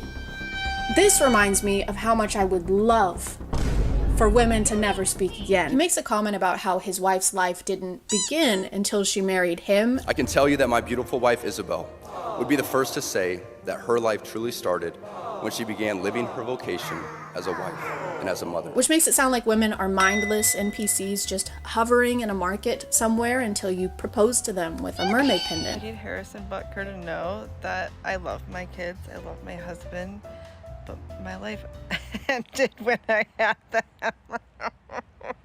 It's pretty conceited, I think, to imply that your wife's life didn't exist until she was legally bound to you. Before we got married, before my wife had the opportunity of marrying me, she was hovering in this dark plane of incommunicable nothingness. Oh, where is my husband? Won't anyone wed me so I can see the skibbity toilet and taste the watermelon ice disposable vape? I'm beyond blessed with the many talents God has given me, but it cannot be overstated that all of my success is made possible because a girl I met in band class back in middle school would convert to the faith, become my wife, and embrace one of the most important titles of all, homemaker. After telling us how talented he is, he attributes his success to the fact that his wife is a homemaker and primary educator of their children. Oh, hell no, man. What the fuck? It's fine, I don't care. And I've noticed that a lot of husbands like this don't bring up being a homemaker unless it has to do with them and their own success. It's almost as if what they appreciate most about their wife's hard work is the fact that it's helping them do the actually important hard work. The important man job, career man, work stuff, sport stuff. important stuff. Well, I've just gone and had a little observe of his Instagram, and are you noticing anything? And when I say anything, particularly, are you noticing said wife, mother of his children, in a single post? It's not so much I'm proud of her for what she's accomplishing, it's more I'm proud of her for what she's helping me accomplish. Me, the man who does the man job, sports stuff, work stuff, important stuff. But what she's doing is also work. You two just have different jobs. Except hers is raising future members of society and yours is kicking a ball between two sticks. Sometimes, in Harrison's case. And Bucker is hooking and hits the post for the lead. No good. He doesn't stop there though. He goes on to bring up every political qualm he has, such as reproductive rights, IVF, and degenerate cultural values. I wonder what cultural values he's talking about. Probably objectively bad ones. Probably, right? Probably bad ones. I am certain the reporters at the AP could not have imagined that their attempt to rebuke and embarrass places and people like those here at Benedictine wouldn't be met with anger, but instead met with excitement and pride. Not the deadly sin sort of pride that has an entire month dedicated to it.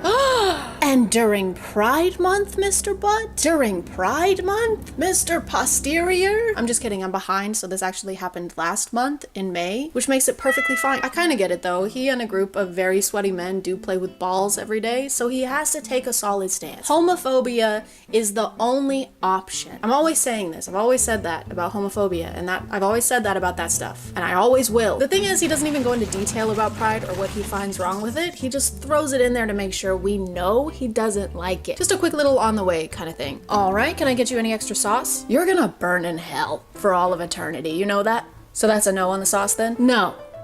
Can I get some honey mustard, please? Here you go. Thank you. And fuck you. He also mentions Congress just passed a bill that will put you in jail for bringing up the Bible. The world around us says that we should keep our beliefs to ourselves whenever they go against the tyranny of diversity, equity, and inclusion. We fear speaking truth because now, unfortunately, truth is in the minority. Congress just passed a bill where stating something as basic as the biblical teaching of who killed Jesus could land you in jail. Where? Guys, we're in the minority. Guys, they want to put us rich white men in jail. Nobody likes rich white men anymore, guys. What are we gonna do? This entire speech feels like he doesn't know where he was gonna be giving it. It's like someone told him he was preparing for a presidential debate or something. And for my first act as president, I'll be making every man grow a beard like this, like I have. And you can't tell men what to do with their face. That's ridiculous. Well, can I at least tell women what to do with their ovaries? Oh, yeah, that's fine. My name is Mr. Butt, and I approve this message. People started wondering about the process of inviting Harrison as a speaker and why no one reviewed his speech beforehand. And I was wondering that too until I realized that this speech was being given at Benedictine College, which is a private religious school in Kansas. You also have to keep in mind this was at a Catholic and conservative college. So a lot of the men were like, yeah. Not only did it seem to get little to no negative feedback from the crowd, it apparently received a standing ovation. Some of us did boo. Me and my roommate definitely did. There was a standing ovation from everyone in the room, except from me, my roommate, and about 10 to 15 other women. I still have no clue why he specifically was asked to speak. He didn't attend this college, he was never a student, and he even admits himself at the beginning of his speech that he's not a professional speaker. And I felt that one graduation speech was more than enough,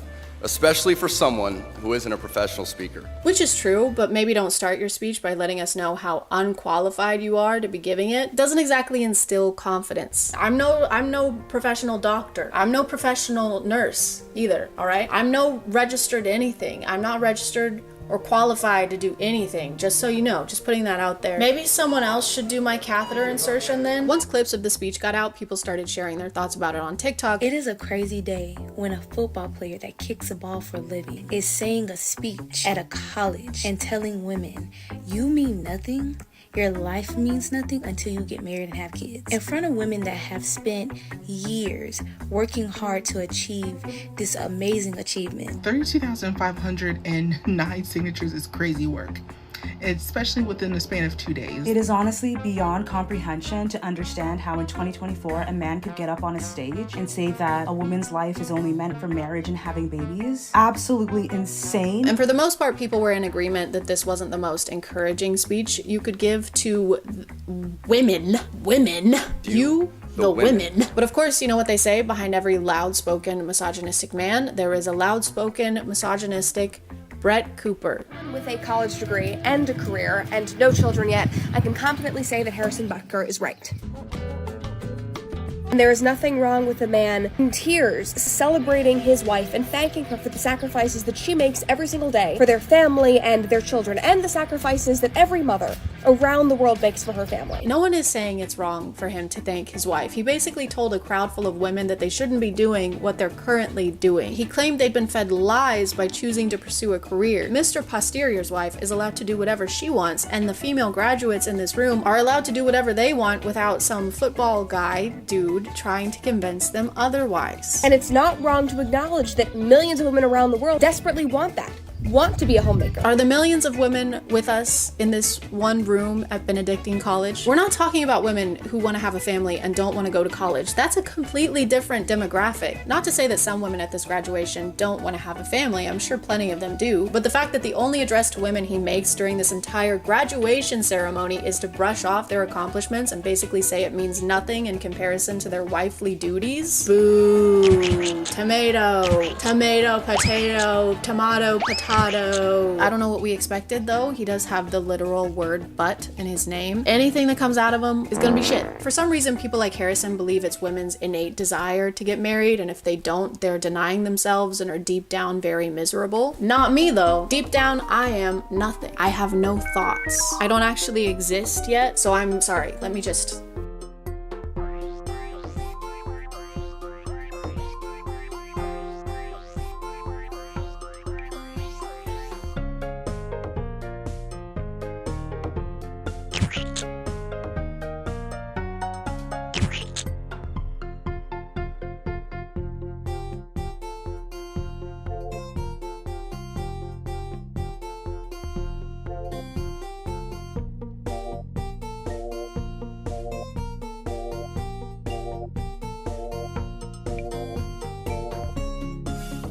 Hey guys, my name is ChadChad. Not really. Do y'all remember when people lost their minds over the limited launch of Valentine's Day themed Stanley Cups and would do anything to get one, including waiting in line overnight or even starting group-wide fights? Get him! Get him! Stop him! Stop him! That was crazy. Thank God in 2025 we've learned from our mistakes and nothing like that will ever happen again.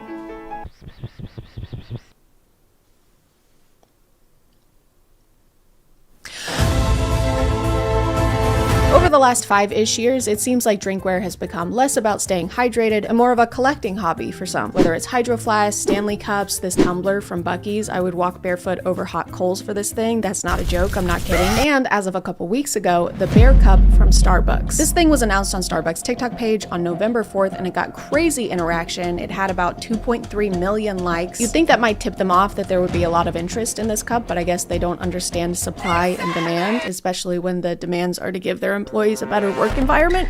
The cup is a pretty basic glass bear with a hat on top, which is pretty cute. Putting hats on top of things that shouldn't have hats on is always gonna be cute. They got us there. But for $30, I don't know, maybe it could have a handle. Maybe you could hold it in any other way than grabbing it by the neck. Bears don't like that when you do that to them. Trust me, I've tried. Or maybe it could fit in a cup holder.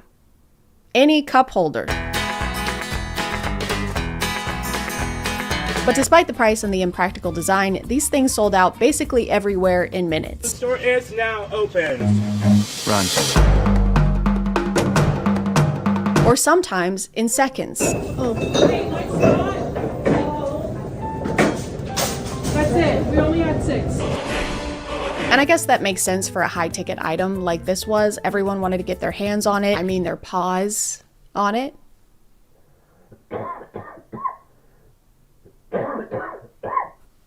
But I don't think that's the only reason they sold out so quickly. I think it probably had to do with Starbucks putting an average of 3 cups in each location. I don't know what the fuck is wrong with you. Have the cup. I hope that makes you feel better.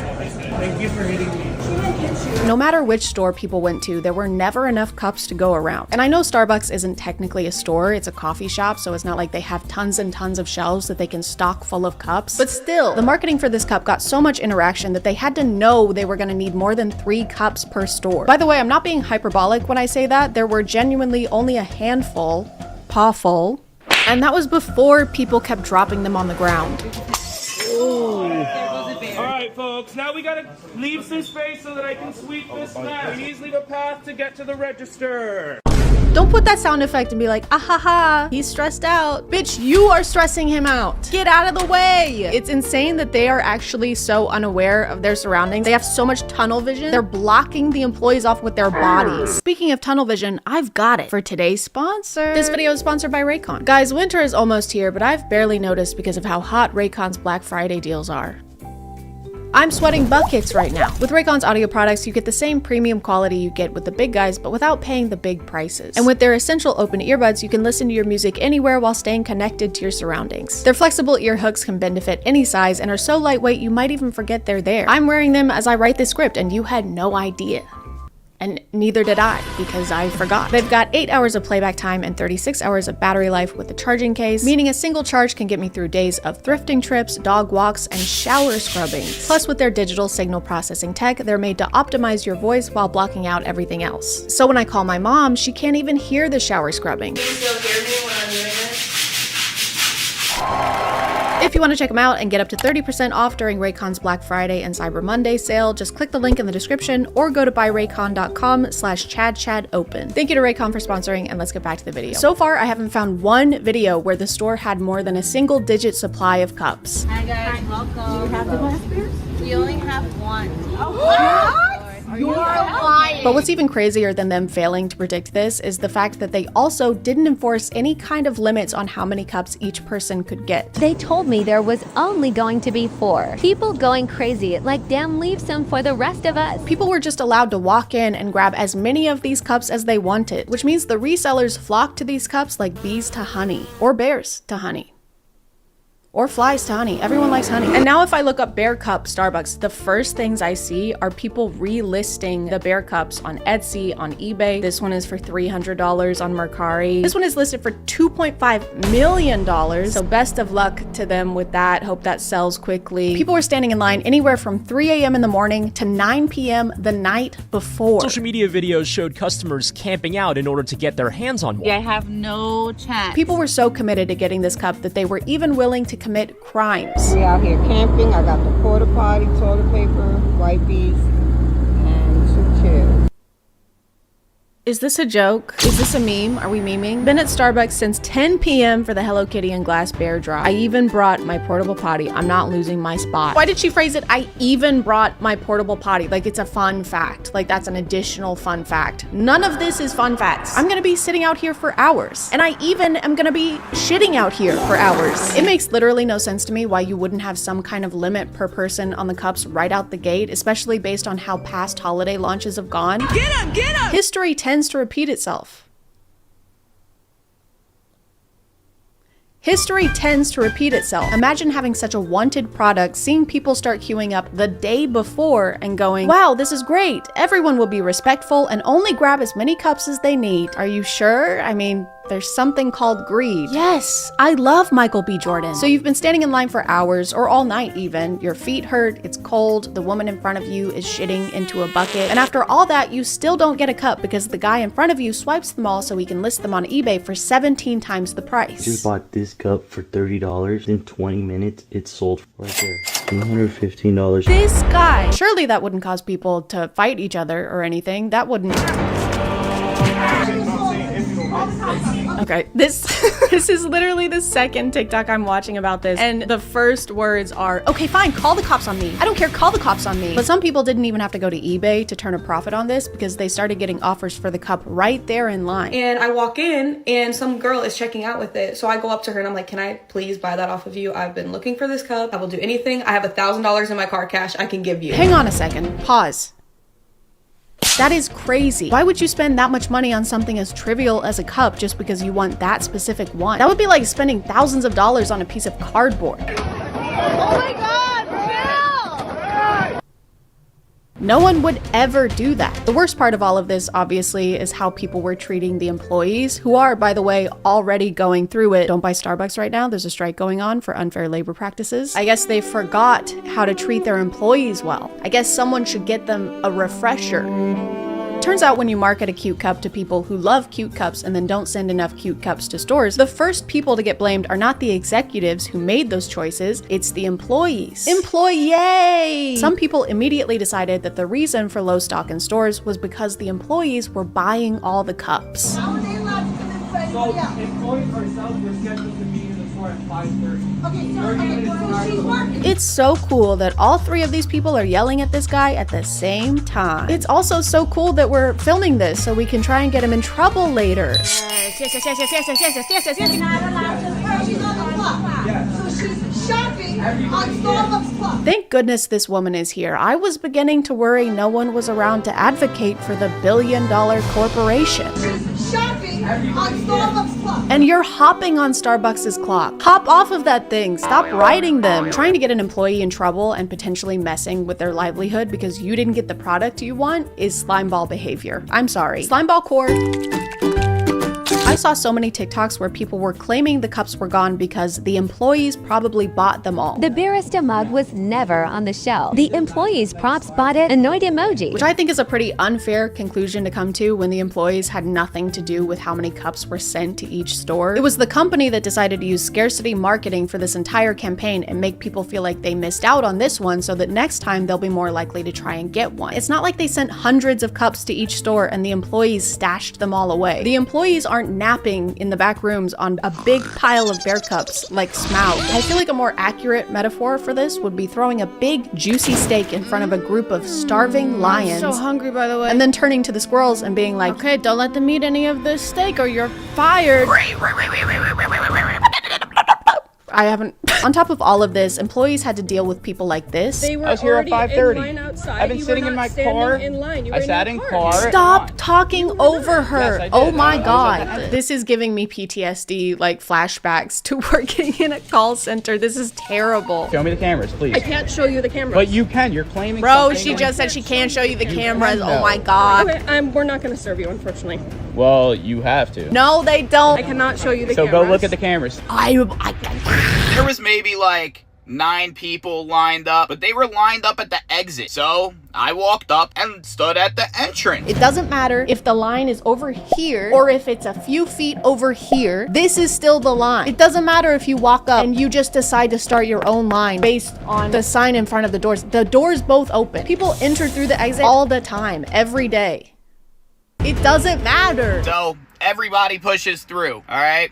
I was one of those people, but I was in the front. You were in the front because you created your own line. I'm on his side. Who forms a line at an exit? And then he replied to that comment and said, people that use a lot of pronouns. How, I'm sorry, but if they lined up at the wrong spot, he's right. No, he's not. What is, I'm so angry. It looks like they're not going to be restocking the bear cup because, like I said, they're trying to make you feel like you missed out so that next time you get in line a week before launch. That's a lot of poop buckets. Things are going to get pretty grisly. I do feel kind of bad for the people who really wanted a bear cup but couldn't get one, so I decided to recreate it right here in my home so that I can have it, not you. You still don't have one. Hey guys, hi. We have 10 minutes to make a bear cup from scratch. Also, we weren't allowed to make a plan before this, so we're going into this blind. Call us mice with no tails because that guy's wife cut them off with a farmer's knife. Start the timer. 3, 2, 1, go. Okay, we have 10 minutes. Okay, 10 minutes to make a bear cup is easy. Here's the plan, hold on. Okay. We're going over here actually. This is what Minto does to all of her toys. She tears them up and she rips everything out of them. So I think we can use something like this and we can put the cup inside. Wait, okay, so look, here's one with a hole in the top This already. kind of feels like really This promising. is basically a bear if you take away the P and the inguin. Wait, okay, so here's a squid. Okay. Wait, this is like a perfect hole in the top like that. It is, but does it resemble a bear enough? If you take away the S and the quid. Yeah. Me when I'm British and I'm robbing you. Take away the quid. Take away the quid. Take away the quid. Sorry. There has to be something This one. bearish. This simply won't. Me when I'm a stockbroker and I'm looking at the S&P 500. Wait. That's a log. Yeah, but it's close. Wait. It's close to color. Whoa. That's a monkey. Okay. Well, this is a bear. Okay, actually we could use this. Now that I'm thinking about it, this is a bear. We have 5 minutes left. We have to go. This has a hat on it. I feel like we could use that. That's important. All Can we right. get the bill? This is very wait, hold on. me when I'm trying to decide who's paying the check at dinner. Don't film her for this part. We have 2 minutes and 12 seconds. Okay. There's like a label on the bear cup. We need to put our brand label on the bear cup. Okay, all right, what's our label? Bear C-U-P. Bear, I'm assuming the letters. Boy is drinking water to show solidarity. Okay, 5 seconds. 4, 3, 2, 1.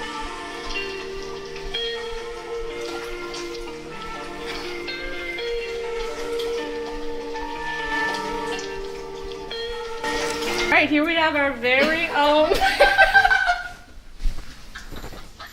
As you can see, we have all the basic functions that Bro. I'll take over from here. Bro. This is our bear cup. Bro. Decked out in all of the bear necessities. Bye guys. Here's my password. Oh, thanks. I just found it. I guess we should fight over the cup now. I don't really want to fight over this. I think I Dude, this one, dude. Give me the cup. It's spilling. Give it to me, bro. It's spilling. Give it. I'm trying to finish my. You know who really deserves this bear cup? Is that little lady right there. There you go. Oh, sorry. Excuse me.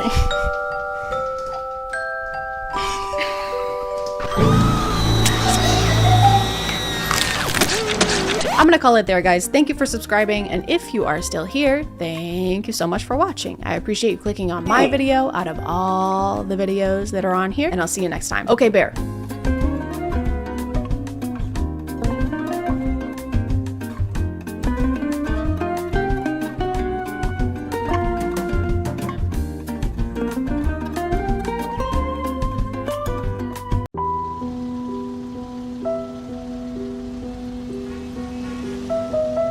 Judith, please don't do this. We were meant to be together. You need to accept that this is over, John. I'm sending the papers to your lawyer tomorrow. Hey! Hey, you two! Is that man talking to us? Yeah, No, you! I don't think Yes, so. I am It's talking pretty to you. obvious we're in the middle of something. It would be pretty rude to just come up here. I don't care.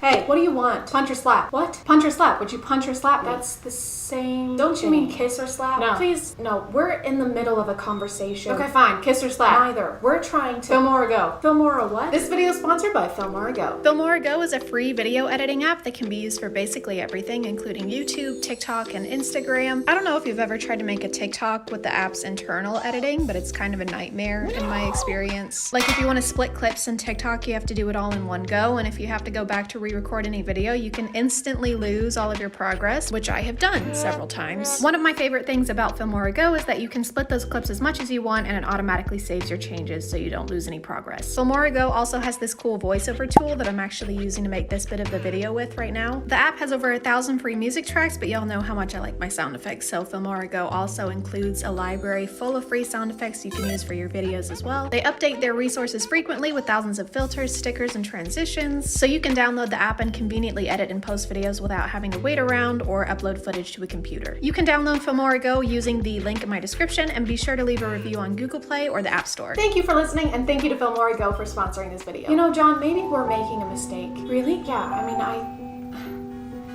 I think we should choose punch. Judith, I agree.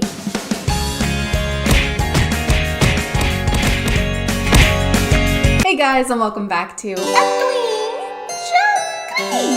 My name is ChadChad. Not really. And can we please cancel the internet genre of random street interviews? I'm gonna die. How can you die when you're dead? Goodbye. Actually, I take that back. Street interviews, when done right, can be funny. Billy on the Street, for example, makes me laugh every time I see a clip of it. And I walked out of it at the end, and I said, this is no good. That has a production team and an actually funny host. When regular dudes, because let's face it, they're almost entirely dudes, grab their iPhone 5 mics and their backpacks of misogyny and try to interview mostly women who are trying to go about their regular days, that's where I begin to take issue. If you've been looking for a TikTok page where someone with the charisma of a newborn calf asks people pointless and often insulting questions, then great. You're gonna love this one. Can I date your friend? Yes. Are you Adele? No. I'm sorry. You would think with the amount of people doing videos like this and the volume of videos like this that exist that they would get somewhat less awkward, but no, they don't. She's only into DILF, sorry mate. Oh, DILF? Yeah, she's only into DILFs. Yeah. Do you have a kid? Not yet, but... I think it's a pretty well-known fact that people are the most awkward when put on the spot like this, so it's your job as the interviewer to lead the convo away from that and not just repeat what they're saying back to them with random exclamations. Yeah, I only like DILFs. Oh, you only like DILFs? Yeah, that's what I said. Oh, snap. So... Oh. Is that the end of the interview, or...? Oh. Do you have a kid? Not yet, but... Not yet. Maybe, I don't know. We can figure it out. Yeah. Might be able to work around it. Oh. I love how it's so awkward that the person in the middle tries to carry the conversation themselves. I appreciate them for that. They tried, like they said, do you have kids? And he just still went nowhere with that. Not yet, but... In fact, I think his entire vocabulary in this whole 40-second clip was, can I date your friend? Can I date your friend? Oh, you only like DILFs? Oh, DILF? Oh. Oh. No. No. Oh. Oh. And no cap. No cap. He didn't even, she asked what no cap meant, and he even repeated that back to her. What is no cap? Do you know what cap means? Oh, it means like no cap. Thank you so much. That cleared it right up for us. Mary Poppins, what's supercalifragilisticexpialidocious mean? Well, silly, it means, of course, supercalifragilisticexpialidocious. Right, but I just want to know what it means. Well, I mean, you know what? I can spell it for you. No, that's all right. You don't have to. U-P. No, that's all right. R-C. I just want to know why my father hates me. So make me laugh to prove that girls are funny, and I'll give you guys $100. Why do I have to prove to you that girls are funny? To get $100. But I don't need $100. Oh. The girls aren't funny? No, girls are funny. I feel like make me laugh. We're on it right now. Oh, okay. So you think that women owe you not only the courtesy to stop and listen to what a person wearing two different kinds of shoes has to say, but also to prove that they are funny to you? Not just them, like the women in general, because that's not a lot of pressure at all. And in return, you insult them more than once. What a great deal. Make me laugh to prove that girls are funny, and I'll give you guys $100. If I'm funny? Make me laugh to prove that girls are funny. It's not like it's just a silly prompt or a fun way to compete for $100, because he does this all the time. And the second they don't respond with some kind of joke, he goes, so I was right, girls aren't funny? I can't think of one off the top of my head. The girls aren't funny? Girls are stupid then? Girls are dumb piles of doo-doo? Girls are doo-doo heads? Girls are mountains. Girls are doo-doo mountains of dumb? Can you guys make me laugh to prove that guys are funny? And I'll give you guys $100. And the very rare times that he does it with guys, he will instantly start laughing before they even say anything. All right, so what do you call a giraffe walking down the beach? What? Homeless. Completely, go ahead, completely. I don't know if this guy's content is intended to be misogynistic, like to get more interaction, or if that's just his natural musk. Either way, these comment sections attract more chauvinists than orange spray tans and blonde toupees do. We be laughing at literally nothing, just everything's funny. Damn, didn't even finish the joke and I was laughing for no reason. Proves guys are funnier than them girls. Am I in hell? Is this hell? I feel like I'm in the 7th layer of Dante's Inferno, but it's just me stuck in a room full of middle school boys who think that babies come from buttholes. A joke coming from a guy just makes the joke more funny. I DKY. Oh yeah, I know what you mean. That's when, that's called prejudice. Would you survive an MW2 lobby? What is that? Is that a game? Oh, just like an MW2 lobby. Yeah. Sure. What? I heard What lobby, is like that? hotel lobby. Oh. Okay, what are the other questions? Oh, yeah. Oh. Yeah. Yeah. God, it's so awkward. They keep saying yeah over and over again, but it's only because he's not good at interviewing people. Like, what else are they supposed to say? Who am I kidding? This is not an interview. He just asks them one question and then just lets them stand there in silence while they try to figure out what the hell is happening. So I've been hearing rumors that someone is dating Taylor Swift now, huh?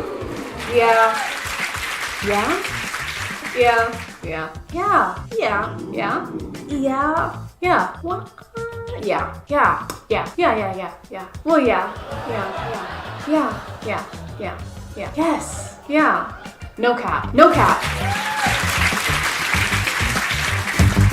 Can I date you guys? No.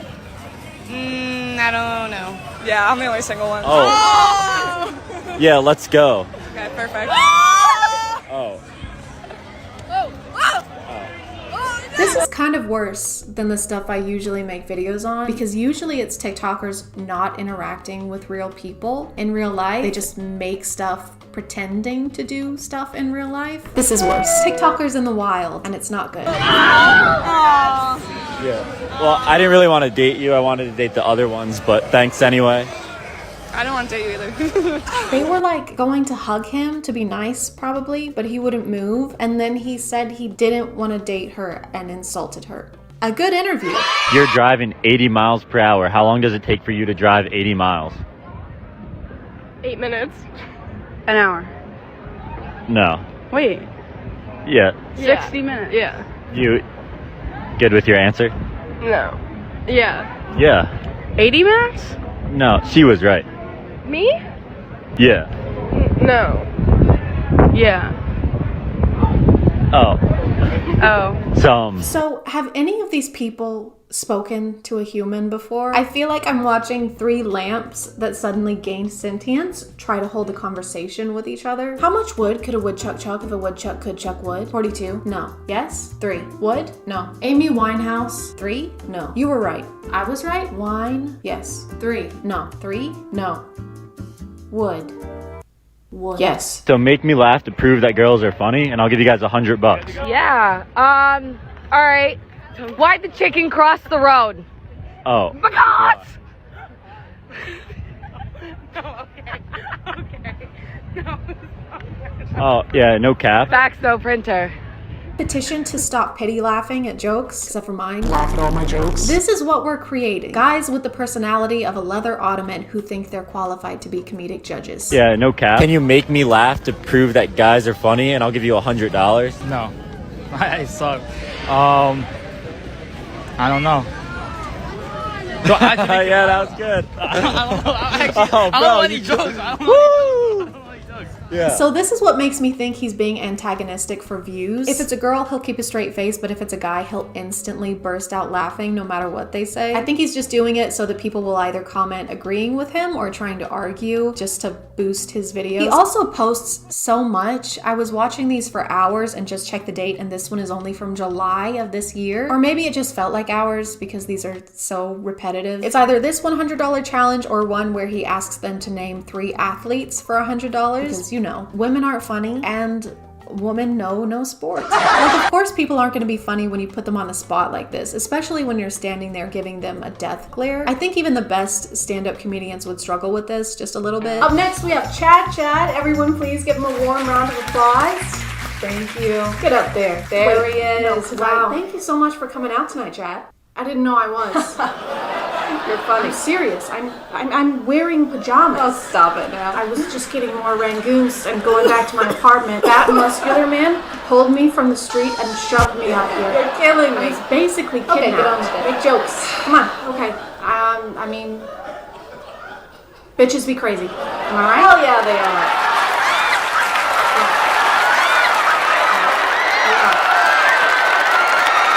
I'm gonna call it there, guys. If you want to follow me on other stuff, that's my Instagram, that's my Twitter. I keep the links in my description. Thank you for subscribing, and if you are still here, thank you so much for watching. I appreciate you clicking on my video out of all the videos that are on here, and I'll see you next time. Okay, bye.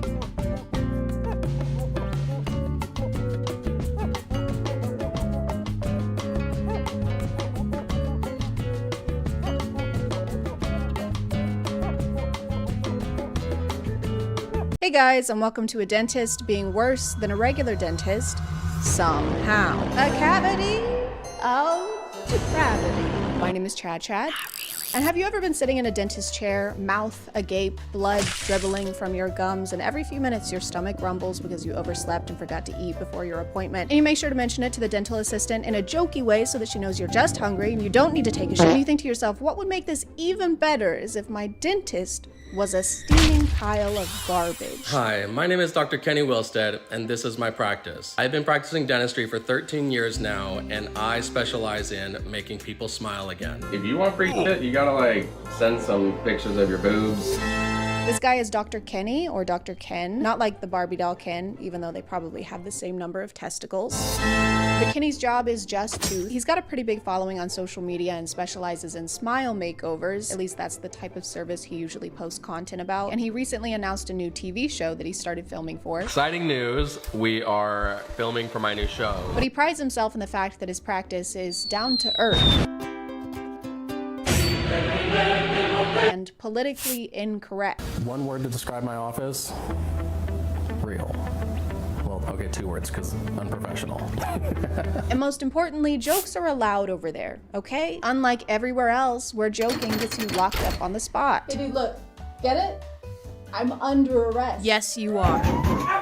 And having a funny dentist would be great, fantastic, except Kenny's version of joking is usually demeaning his clients and harassing women. Look at what the cow drug in. Talking about your outfit. Oh yeah. I don't know what this is, but it's a first. Kenny seems to confuse being cool and unprofessional with not having basic respect for his clients, so he constantly crosses boundaries he shouldn't by making jokes at his clients' expense. Damn. Those are right out of a Halloween catalog. You kiss your boyfriend with those in? That was a man for life. You have salad? It doesn't, you don't look like it. I just saying you're just a You edit that out. Which isn't funny anyway, but even less so coming from someone holding a drill in your mouth. A dental office is not the place to test the bounds of comedy. This isn't your chance to perform. So, you doing anything fun over the summer? Oh yeah,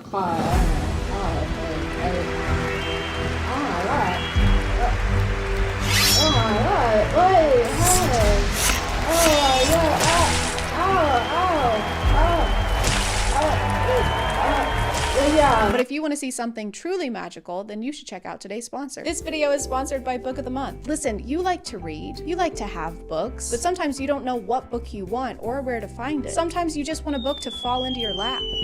Whoa. What, that's crazy timing. Book of the Month makes it easy peasy to find a new book each month by showing you 5 to 7 options from upcoming authors that you can pick from using their app. And then bam, it shows up at your house in this pretty little box, and shipping is always free. They even have an app where you can track your reading progress and complete challenges for rewards, plus a loyalty program that gets you lower prices the longer you use it. Book of the Month is a great opportunity to test out genres you don't usually read, and with their new launch of curated audiobooks, you can even read on the go by choosing and downloading books right through their app. Each month you can opt for hardcovers or audiobooks. This month I got Starling House and the Unmaking of June Farrow. This one is about love and curses, and I love love and cursing. But if you want to check them out, just click the link in the description, and for a limited time you can use code SPOOKY to get your first book for only $5. Thank you, Book of the Month, for sponsoring, and let's get back to the video. Kenny makes it a point to do kind of a casual interview with his patients before their procedures, and this is where a lot of his joking tends to happen. Dang, was that you? That was me. That was Bro, that's embarrassing. We need to be nice, okay? No. He constantly insults people's appearance by implying that they were unattractive before he fixed their teeth, or sometimes just outright calls them ugly. Yeah, my work is nice. I make really ugly girls pretty. He'll call people names. What's up, slut? Come on, hurry up. I want to see how you handle this bitch. He goes way too far with some of his jokes. All right, take your shit off. Not your clothes, just your mask. He even crosses physical boundaries. You get the idea. I just want to make sure everyone knows that this guy isn't cringy. He is predator. He makes completely inappropriate sexual comments to them as well, which isn't unprofessional. It's crazy. Damn, you've had worse things in your mouth. Now I'm crying mess. Yeah, now that you're all flustered, like we just f***ed or something. No, we're gonna f*** her for sure. I don't even like fat chicks, but right now. Let's not pretend you're getting anyone with that Riz. The only thing you can pull is teeth. Kenny's office announced a contest a while back where people could submit applications for a chance to win a free smile makeover. To apply, they'd ask people for details about their teeth and why they hadn't been able to get them fixed, which usually involves unfortunate circumstances. And if you thought Kenny was going to navigate that with any amount of tact, don't. He's a dentist. He uses too much Sensodyne to have that kind of sensitivity. I've been miserable, depressed. What kind of boyfriends do you get? Boyfriends? Do you have a boyfriend? No. Why do you think you don't have a boyfriend? Kenny's ability to make any normal interaction uncomfortable or inappropriate is almost impressive sometimes. Even the announcement for his new TV show gets kind of weird. We have open auditioning happening right now. The first couple frames are of him sticking his tongue out. There's nothing inherently wrong with that, I just really hate it. He can't get through the video without making a joke about a casting couch. Okay, the hashtag is DKS casting, not casting couch, so be aware. I mean, if you want to send one of those, your account might be canceled. No one thought you meant that. No one was thinking that. All right, guys, I'm gonna head out. Okay. Not heading that way. What? I mean, like, if you want. I never said that. Like, I don't know what you're we talking can, about. But, like, that's not what I meant, Nobody though, said that. definitely, Nobody in here for said sure. that. Unfortunately, he doubled down on this joke and DM'd the same one to someone who applied to the contest. Maybe the hashtag should have been casting couch, because after I posted this is the response I was met with. If you're entering into this giveaway, just know that it's about more than just teeth, supposedly. You know you're messaging people from your public business account, right? And not your Hinge profile. Sorry, your unhinged profile. This is clearly a pattern for him because he sent a similar DM to an applicant during his last contest.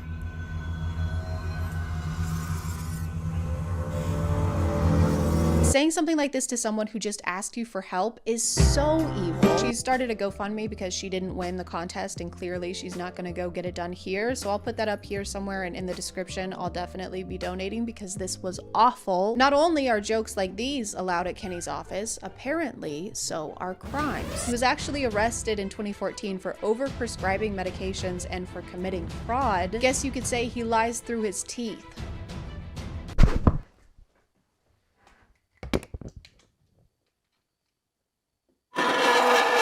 It actually makes complete sense that he said the show is about more than just teeth. If you scroll through any of their social media pages, you'll notice that almost all the clients they post seem to be women. If you watch one of the rare videos where the client is a man, suddenly Kenny seems much less comedically adventurous. Every time I look in the mirror, I see my past. I see all the mistakes that I made before. So your teeth are kind of like a constant reminder of what you've been through. In fact, he doesn't make a single joke directed at his appearance in this one. I thought jokes were allowed here. I thought we were being silly goofy in here. It's almost like it's not about making jokes and is really about saying creepy, suggestive shit to women.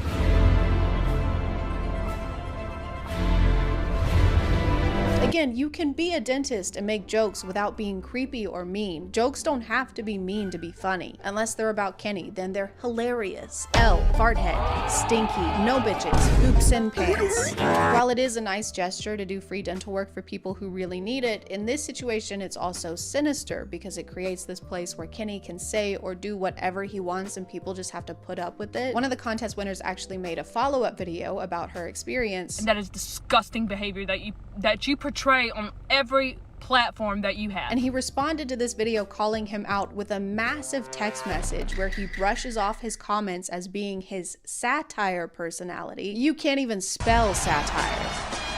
Literally, that's wrong. That's incorrect. You spelled that wrong. He's not speaking out on it. He's trying to point fingers, play the blame game, and gaslight me into thinking I did something wrong when I did nothing wrong. He calls their interaction true vibing at its best. You were making fun of her. Look at what the cow drug in. The vibe was bullying. He ends the message by saying that he forgives her for trying to destroy his integrity, but unlike every other aspect of himself, he needs no help there. He also makes sure to tell her that she's not perfect either and has plenty that she'll have to answer for. He should be working at Waffle House with how good he is at flipping things. Hey, when you laughed at my physical appearance and made inappropriate comments, that made me feel bad. I'm literally a baby. It's just not okay to do those things. You are being mean to a precious baby boy right now. You just can't say stuff. The way you're saying this stuff stuff is so mean. I've never done anything wrong, so you're actually mean. He also encourages people to share their stories during his interviews and records their emotional moments for his social media. But then he complains about people coming to him with sob stories. I'm not a very sentimental person myself. If, you know, you're a single mom of 3 kids and you have 3 different baby daddies and your teeth are shit, probably not gonna select you for the show. This is a person who needs dental care and messaged him asking for advice or probably hoping he could help somehow. And instead of doing that or having any empathy, he posted it to his account with hundreds of thousands of followers with their profile picture in it. And then he says in the caption, "Wake up and stop being a victim." He created like this public image of himself that talks about how much he wants to help people in situations like this and transform their smile and their life. And then when people believe that image and send him stuff like this, he's upset, I guess. My name is ChadChad and I'm known for eating boogers. What, can you eat my boogers? How dare you insinuate I like to eat boogers? I didn't say, you said that. I hate eating boogers, and that's the tooth. I think most of us can agree he shouldn't be a dentist, he shouldn't have a license, and he definitely shouldn't have a show. It's already sad enough that so many people can't get the dental care they need, and this makes it even sadder. Why do people have to participate in reality TV to get help with a medical issue? My name is Carrie, I'm self-employed, and my arm has been broken for approximately 2 years. It's just kind of dangling under there. Carrie is great. She's really great, but she will not shut the fuck up about her arm. Sometimes I can sleep if I lay on my back and I like hover it over the edge of the bed so it doesn't touch anything. If it touches anything, I throw up. I used to like her more. I found her humorous. It was on the kitchen counter one day. Does anyone have any ibuprofen? That's just for winners. Like, we get it. Your arm is broken. No one wants to hear your sob story. I just really want to win that ambulance ride to the hospital. It's a lifelong dream, and it's so close I can taste it. Oh no, that's just stomach bile. Carrie, congratulations. You won. Ambulance is on the way, and we also want to give you this plaque. Oop, careful. Brace yourself. Carrie, are you okay? I'm gonna call it there, guys. Thank you for subscribing, and if you are still here, thank you so much for watching. I appreciate you clicking on my video out of all the videos that are on here, and I'll see you next time. Okay, bye.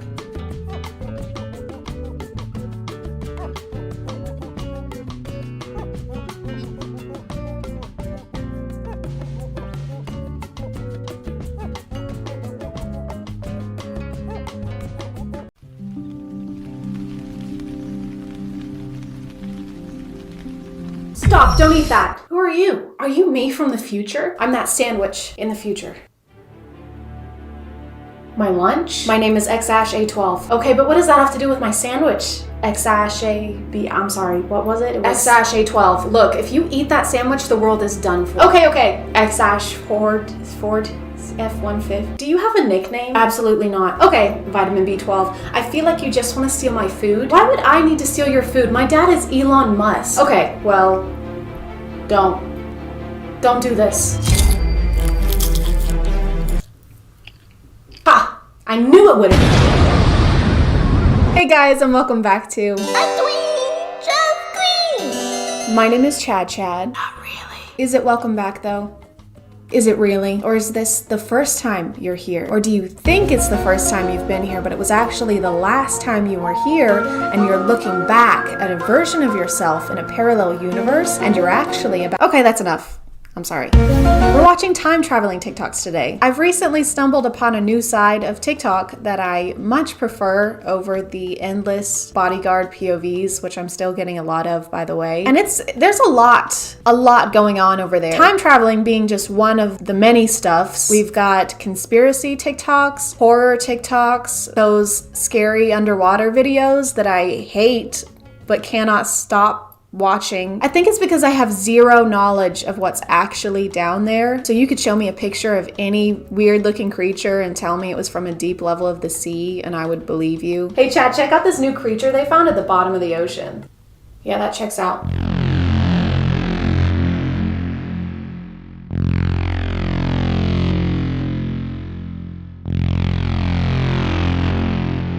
May 27th, 2021. Well, it was a Thursday, so that's pretty big. No, wait, they were right. They were right. It was National Grape Popsicle Day. Damn it! I missed it. That gives you a pretty decent idea of what these TikToks are, though. It's a faceless creator, usually, making these really bold claims, trying to convince people that they're time travelers, which kind of reminds me of that person around March of last year who made that TikTok claiming to be psychic and saying that we were going to have a vaccine by April and everything was going to be back to normal in a couple months. And it's so funny to me because now she's just making like TikTok dances. How do you come back from that? Like nothing ever happened. Oh yes, I can see it now. You're gonna die tomorrow. What? How? I'm seeing a boat or a car or a heart attack. 2 days later. Hey, you said I was gonna die yesterday. Oh. I spent all my savings and I gave my house to my brother, and he's a dick. He's not gonna give it back. What are you doing? Are you doing TikTok dances right now? Yes.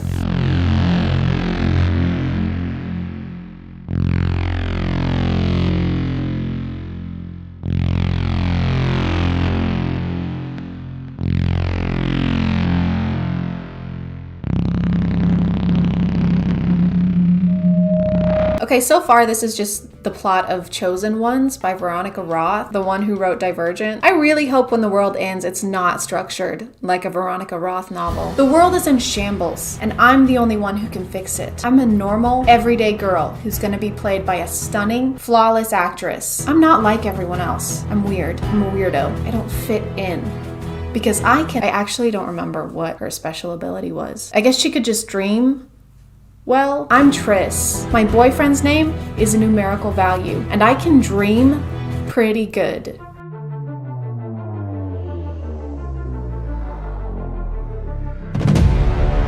Jesus, Serene Coin and aliens within 2 years? I wonder what's next. I bet it's gonna be awful.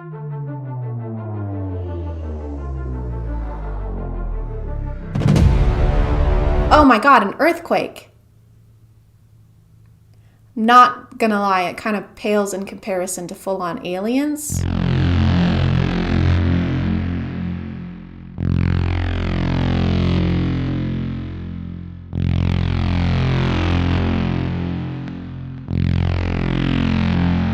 Okay, so we're getting superpowers again. I'm pretty sure if the world were to end anytime soon, it wouldn't be nearly as interesting as these people seem to think it would be. Like, our superpowers would probably be us being able to sit in the tub for longer without our skin getting as pruny, or like all of us being able to eat peanuts.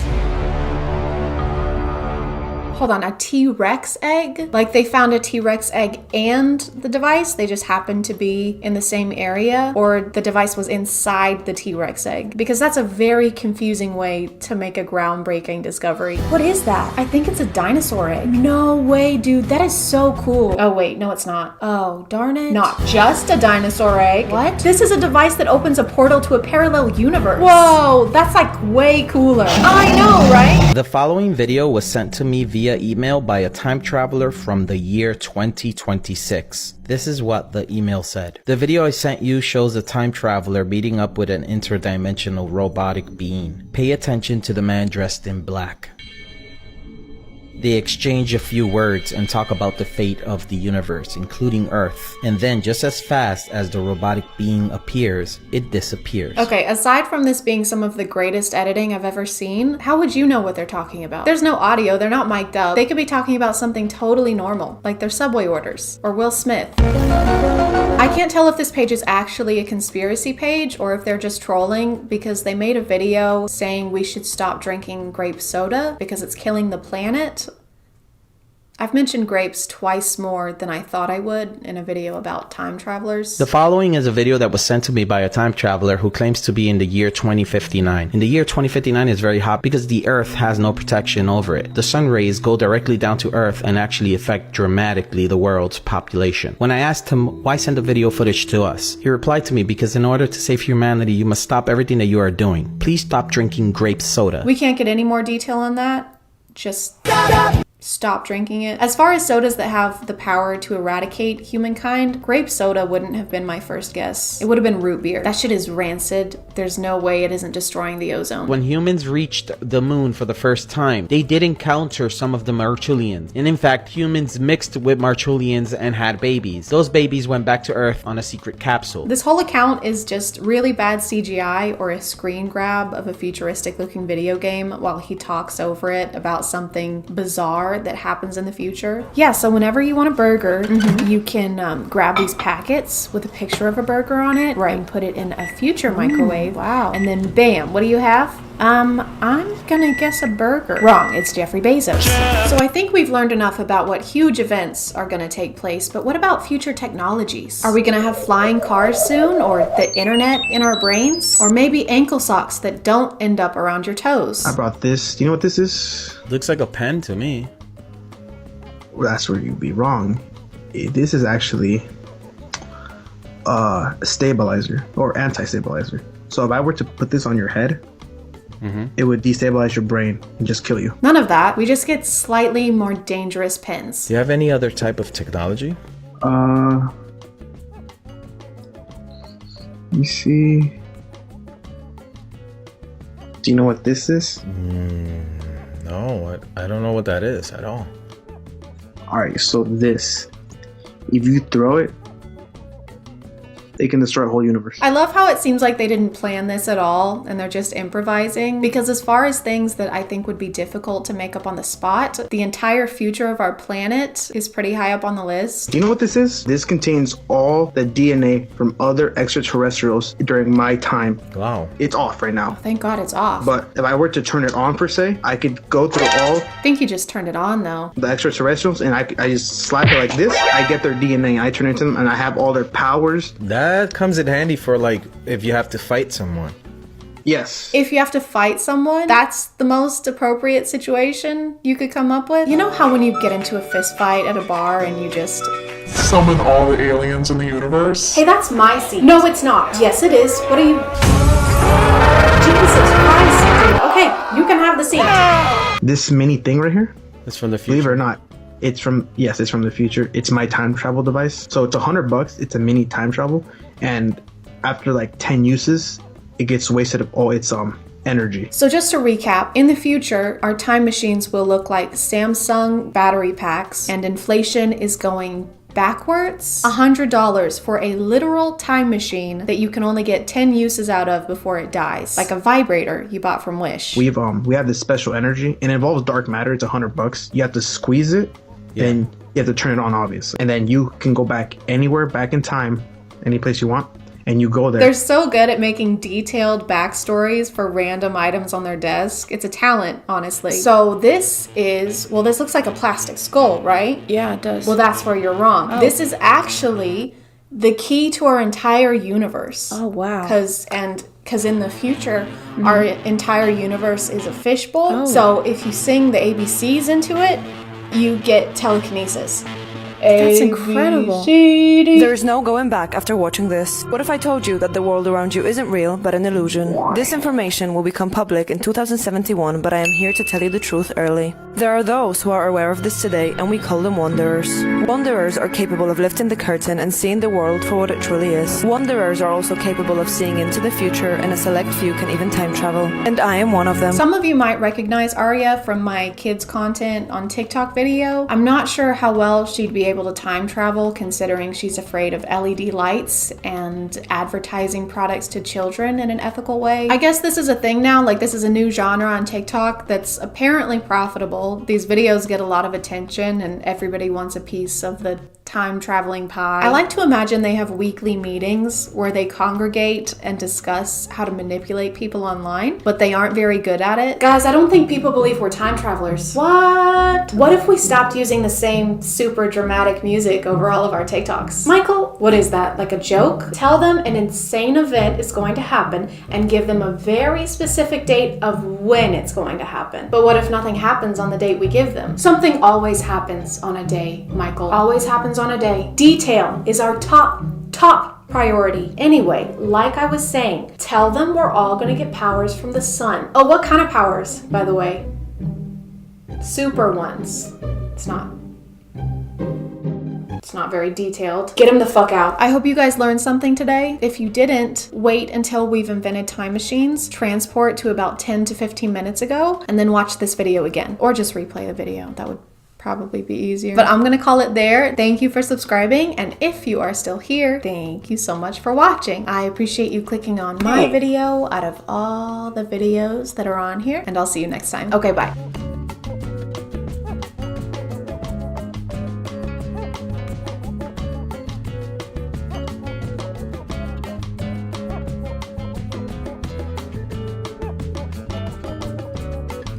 Hello, and welcome back to A Twinge of Cringe. Look what I have.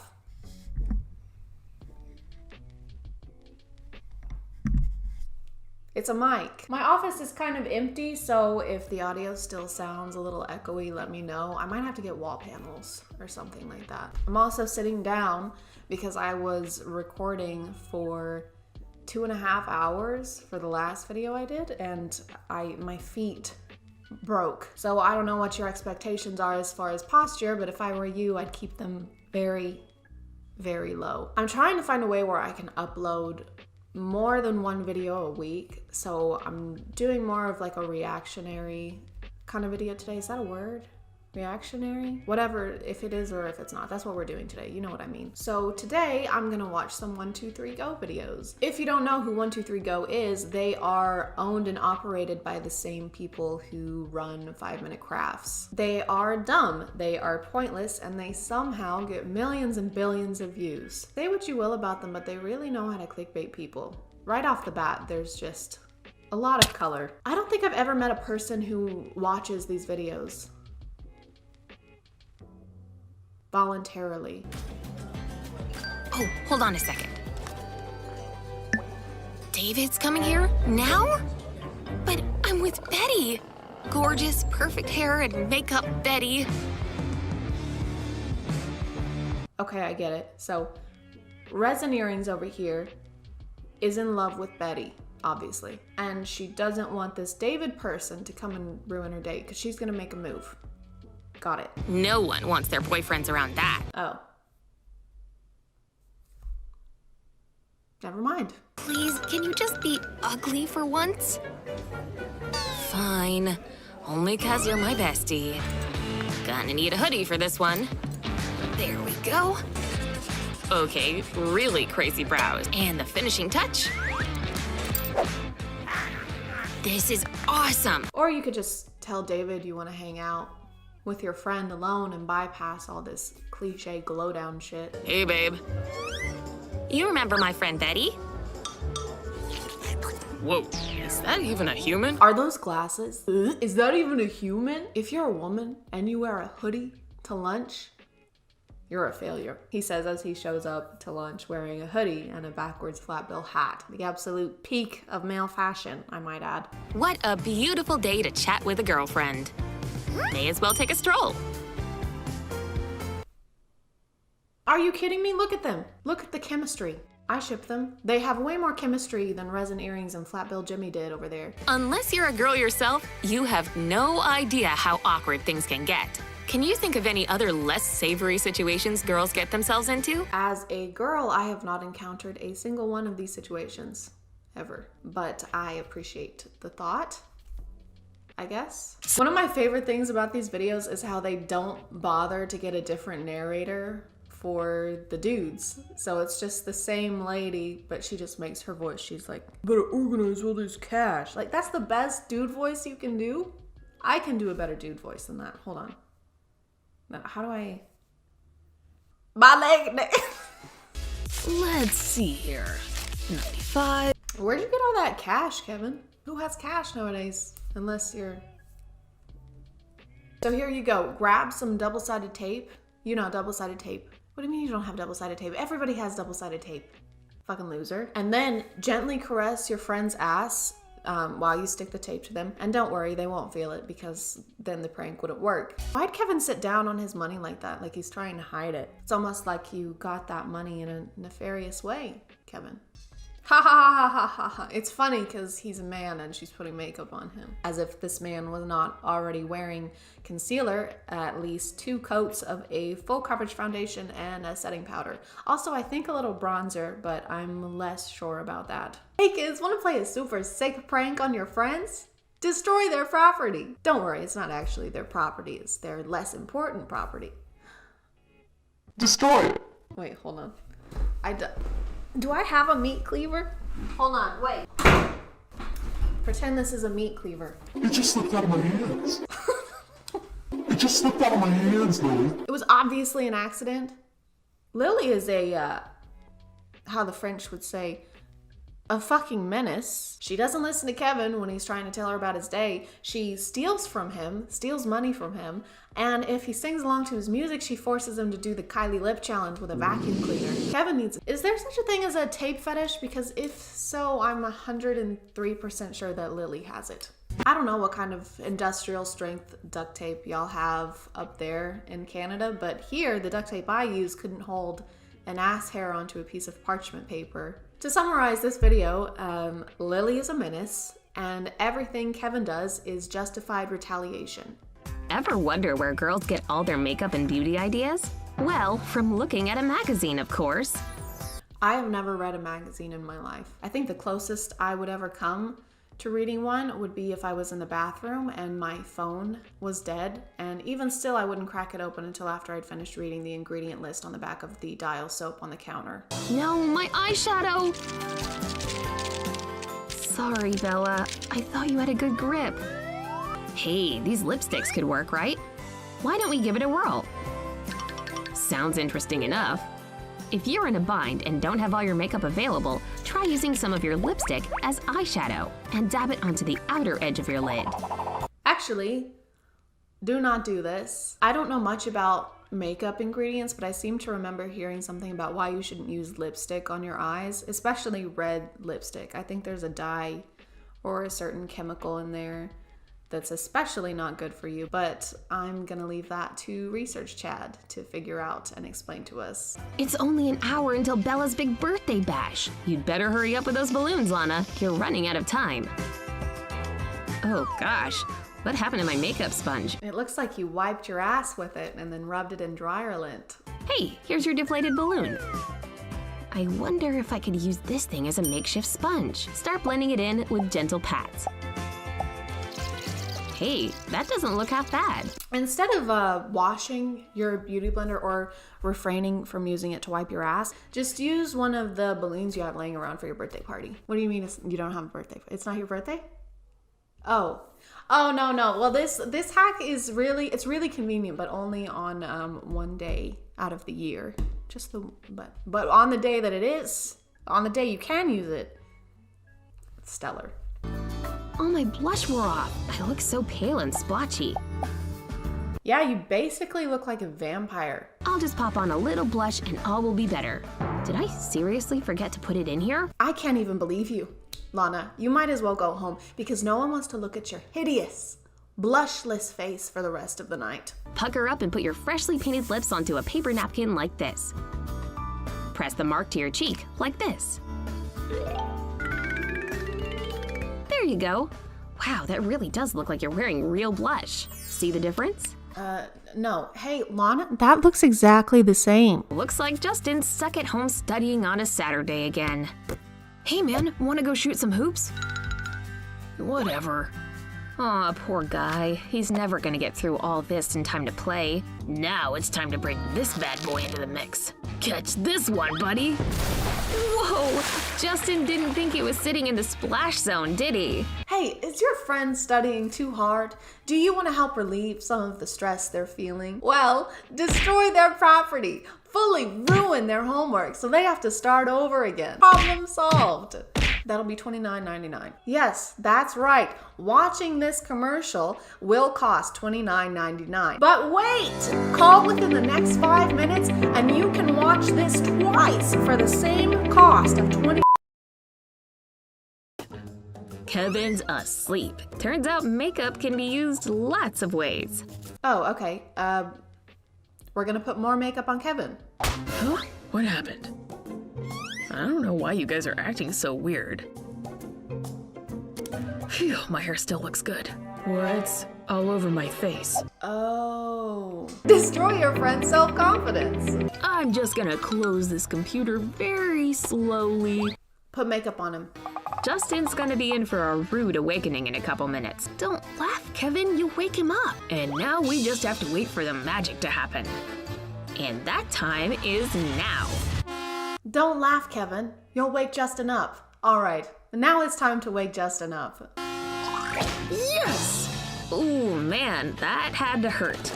I think I've met my limit of how much brain-eating content I can watch today, so I'm gonna end it there. If you are still here, thank you so much for watching. I appreciate you clicking on my video out of all the videos that are on here, and I will see you next time. Okay, bye.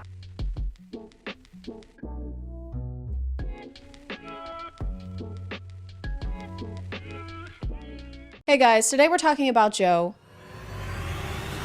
Mama. A twinge of cringe. My name is ChadChad.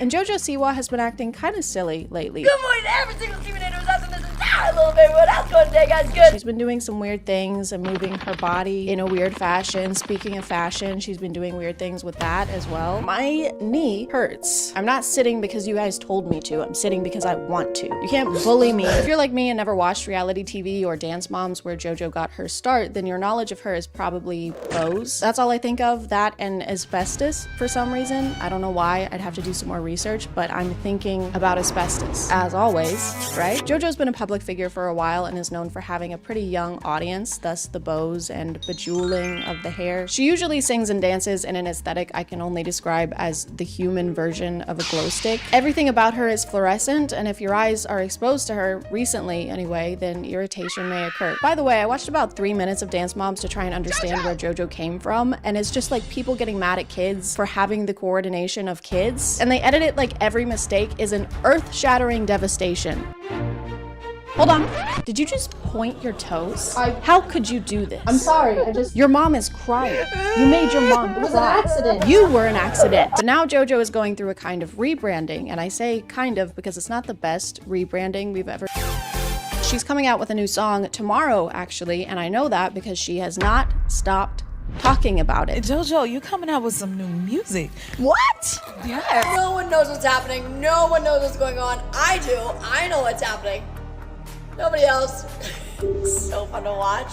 From what she said in her social media and in interviews, it seems like this song is supposed to break her out of her past career geared towards younger audiences and be the turning point that lets us know this isn't for kids anymore. She's not a good, sweet girl. In fact, you might even say she's a bad girl now. Warning. The following content is not made for children, may contain sexual themes, violence, strong language, dramatic scenarios, and flashing lights. Viewer discretion is advised. But JoJo's transition into an edgier persona isn't really being taken seriously by people, specifically people on TikTok. Then again, nobody really takes anything seriously over there. Once she started teasing her new song and her new era, people started making predictions of what they thought it was gonna sound like, and they were completely right. Karma's a bitch. Karma's a snore. I'm a bad girl, bad girl. I was a bad girl. The lyrics from what we've heard so far are kind of cliche, kind of things that we've heard before in similar songs. I wanted to start a new genre of music. And they said, what do you mean? And I said, well, it's called gay pop. Songs like Applause by Lady Gaga. It's the On My Own Miley Cyrus. Can't Be Tamed Miley Cyrus. But according to JoJo, it's the music video we need to watch out for. I've gotten this comment a lot.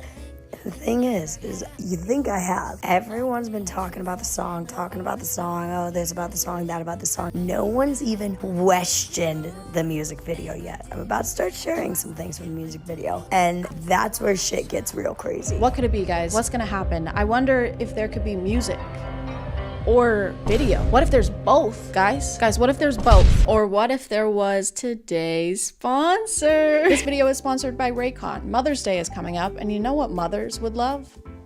Some freaking peace and quiet. With Raycon, you can give the gift of tuning out the world around us with their everyday earbuds. And if you ever need to tune back in, just use the everyday earbuds awareness mode. With the press of a button, you can go right back to hearing the jovial, tranquil sounds of motherhood. Raycon's quality is on par with audio brands you know and love, but at prices you'll love.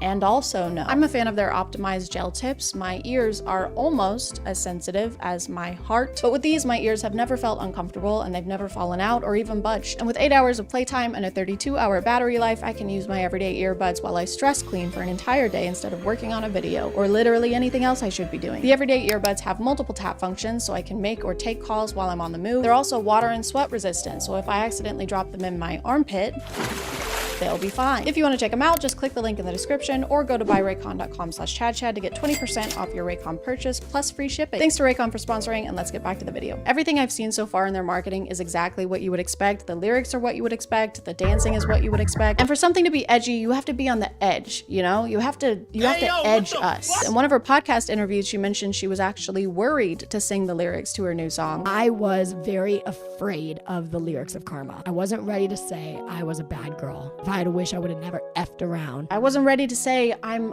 a bit of a stinker. I wasn't ready to say F this or freaking dang it. You wouldn't last a second inside my mind. A single glimpse would drive you insane. Shoot. Crap. Fiddlesticks. According to some of her interviews, JoJo thinks that this is the most extreme jump from child star to adult artist that we have seen yet. No one has made this dramatic of a change yet. No one has made, in my generation, this extreme of a switch. And I am the first in the generation. It is very scary, but someone's gotta do it. They probably just didn't talk about it as much. In most of those cases, it just happened and they didn't have an entire campaign planned out. It's not as extreme and dramatic if you've been constantly warning us that you're about to do something extreme and dramatic. Hey, just letting you know, I'm about to jump out from behind that wall and scare you. What? No, don't do that. This is gonna be the most scared anyone's ever been. No. Are you ready? No. I'm gonna do it. No, don't. I'm gonna do it now. Don't do it. Boo. Nothing? No. I'm friends with Shane Dawson. Oh my god. At this point, she's teased and promoted this song so much that I feel like I have a pretty good understanding of what's happening in it, and I have yet to see the extreme part. She's been posting so many clips of this song on TikTok that after scrolling through her feed for about 30 minutes, I had it stuck in my head for the rest of the day. The rest of the week, actually. Me trying to get this song out of my head. This is me. Get it out, please. Like it or not, what's been in your head the last 3 days? You don't want to know, JoJo. You wouldn't last a single second in my dark and twisted mind. You don't want to know what's up here. Gosh. Darn. It's a torture. It's torture. Constant torture. She'll post videos from her car a lot, singing the song, mouthing along to the song, dancing to the song.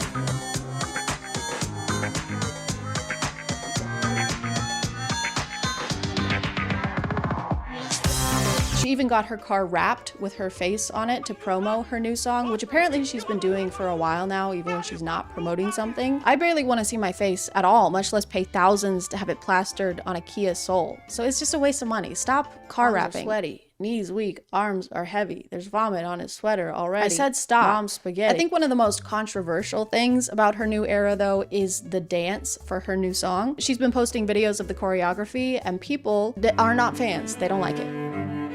They don't like it at all. Not the whole dance, really. There's just this one part where she seems to be ad-libbing a bunch of extra movement.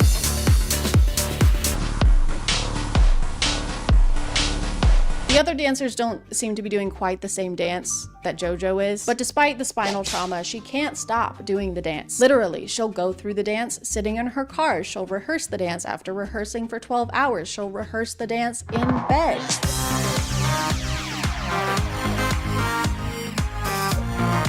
Get some sleep, JoJo. The dark circles under your eyes are getting alarmingly dark. No wonder she's moving like this. She's trying to stay awake. At the iHeartRadio Music Awards, JoJo hard launched her edgy persona with a new outfit and new aesthetic. Instead of the bright colors and rhinestones, they went with dark colors and rhinestones. I can kind of see what they were going for, but it's not really giving bad girl. It's kind of just giving state fair face paint. It seems like JoJo's mom is behind the rebranding to some extent. I don't know, that's just a personal theory. The PR surrounding this rebrand is just exactly what a 50-year-old mom's idea of rebellion would be. All right, here's the plan. What if you said, bitch?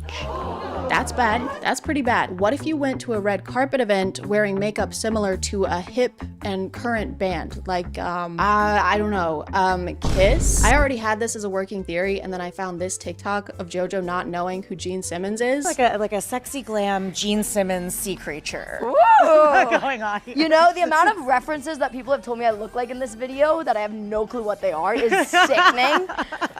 I'm adding that one to the list, but I'll take it.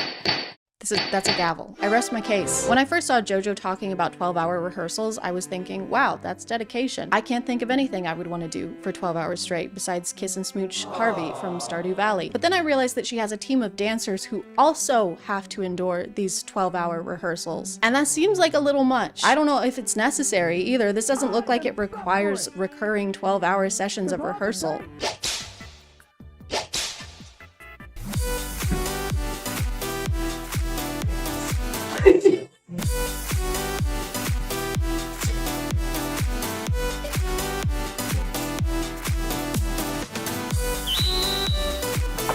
That was close. I'm getting better.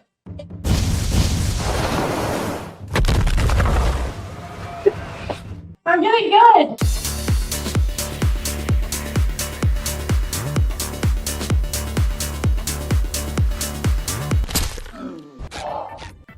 Ah! Oh my God. My knee hurts. Cut the cameras. Shut it down. Call an ambulance. But intense rehearsals are nothing new for JoJo. Apparently, she and her mom started a pop group a while back with 6 young girls. She formed them after herself, kinda, with the bows and rhinestones and bright colors. It's basically like she tried to make 6 versions of herself and put them in a group together, which would make them JoJo's JoJo's. They went with XOMG Pop. Mine was better. According to one of the members' moms, the conditions were way too intense for young girls. They say the rehearsals were long and physically exhausting, and the Siwas were allegedly trying to get the members to cry for the cameras and pit them against each other. One of the members had chronic health conditions, and days before one of her surgeries was at a rehearsal and started bleeding from her stomach, and Jessica Siwa told her to put a pad on it to keep blood from getting on the costume. The costume isn't the issue, Jessica. There shouldn't be blood at all. This is literally putting a band-aid on the situation. Also, they fired this member and her mom after her mom tried to say something about the conditions. So I guess JoJo is telling the truth. She was a bad girl. It's like they're trying to get people riled up and have some kind of reaction about how crazy she's being or how psycho she's acting. They're saying psycho. No one else is saying psycho, just them. They probably think I'm psycho. Valid. I'm sorry. The old JoJo can't come to the phone right now. Why? That bitch is in dreamland. They even orchestrated a paparazzi session as JoJo is leaving a sex store. Oh no, is this me holding a giant penis plushie while decked out in merch promoting my new song coming out on April 5th? I said April 5th, write it down. With the words 18 plus only conveniently hovering above my head? Guys, please. Come on. No photos. Also, I took a screenshot of this picture for the video, and then the next day, Snapchat auto-generated me this collage, like they're related subjects or something. Just because there's 2 bones doesn't mean they belong in the same place, Snapchat. Anyway, I'm getting this framed. But guys, today is the day. The wait is finally over. Honestly, I'm a little excited, so let's go see what all the fuss is about. Karma, karma, karma, karma, karma. Okay, well, that had music and video. Bye.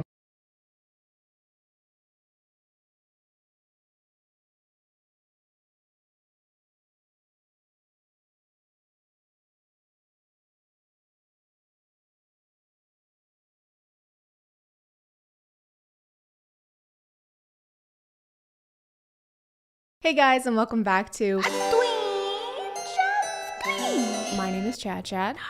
And if you don't currently have a boyfriend and you want one, then don't worry, because I am here to help. After you watch this selection of TikToks that I've collected and specifically curated just for you, you'll never want one again. A boyfriend. You'll never want a boyfriend ever again. You're welcome. We've watched stuff like this before, but this time there are no vampires, no mafia, no kidnappings, just good old-fashioned boyfriend POVs. Back in my day, we couldn't watch dating POVs on the Clock app. If we wanted to pretend like we were in a relationship with someone, we had to play episode or read fan fiction like normal people. I'm really just praying that we can progress past the need for stuff like this on TikTok, because I don't know how many more relationship POVs I can handle that are supposed to be sweet but are really just guys acting like they deserve boyfriend of the year because they still want to hang out with their girlfriend while she's on her period. You mean you can like be friends with your girlfriend while also being in a relationship? groundbreaking. When in reality, something that they could do that would actually be helpful would be to check out today's sponsor. This video is sponsored by Intimina. I'm a big fan of living sustainably whenever and wherever I can. I'm also a big fan of talking about periods and other things that are considered TMI because they shouldn't be, and it's not safe to treat them like they are. Where I grew up, there was a lot of stigma around periods, so I never really had anyone there to explain to me the different options when it comes to period products. So today we're going to be talking about Intimina's selection of menstrual cups, specifically the Lily Cup 1, which is this cup right here. Menstrual cups are a great way to reduce the amount of waste created by pads and tampons if you are able to use them. Some people aren't, and that's also okay. But if you do use menstrual cups or you want to get started using them, Intimina is the perfect place to go. They don't just offer products, they also provide education in the form of ebooks and blog posts to try and break down some of those stigmas surrounding things like periods and menopause. There's also a newsletter that covers topics from menstruation to pregnancy to pelvic floor health. I think one of the most daunting parts of starting to use menstrual cups, at least in my experience, is the process of actually getting the cup in, which is why I highly recommend the Lily Cup 1. It's the perfect starting size and is made out of medical grade silicone, so it's completely safe and odor free. It's also comfortable for both people who already use menstrual cups and for first time users. It is reusable and gives you up to 8 hours of protection. It might seem a little daunting to insert if it's your first time, but I promise there's nothing to worry about, and it does get easier every time you use it. You just fold like this to insert the cup. There are different ways of folding. I believe this one is called a C-fold. This is just my preferred method of folding. This is a leak-proof double rim up here and a loop to make removal easier. The cup also comes with this little case and is collapsible, making it easy to take with you everywhere. If you're interested in learning more about your period, you can click the link in my description and go to their website, intimina.com, where you can also take advantage of the many discounts they have going on right now. Thank you to Intimina for sponsoring today, and let's get back to the video.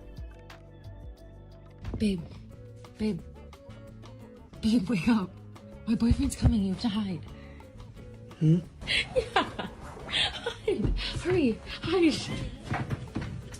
Guys, I have some very bad news. If your boyfriend's first half asleep reaction to this is to actually get up and hide, y'all need to have a chat. No, babe, when you said get up and hide, I thought you meant get up and hide my love for you, because there's so much of it, it's massive, like my which I only use with you, by the way. Also, if y'all want to go ahead and place your bets on how many of these videos are going to feature LED lights, you can go ahead and do that now. My bet is all, every single one of them.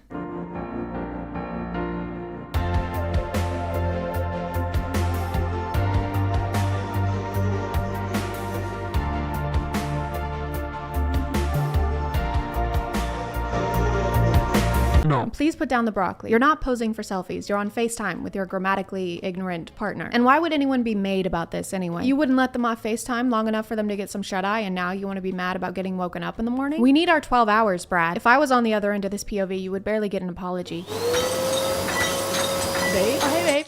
Yeah, sorry about that. I was just brushing my teeth. Oh, that's okay. Yeah, so I should probably head out for work soon. Okay. Yeah, I guess I'll talk to you. Is that a cow? Oh yeah, I'm just making a bowl of cereal. You drink whole milk? POV, your back hurts. Wrong. It's not a POV. My back does hurt all the time. I have the spine of an 89-year-old woman who spent her entire life thinking that you're supposed to keep your knees straight while lifting. I blame it on genetics and not the fact that I spend 8+ hours a day like this. I got cold. Some of you were asking where my jacket was from my last couple videos. This is a bathrobe. My mom got it for me like 3 years ago for Christmas. The pocket is falling off.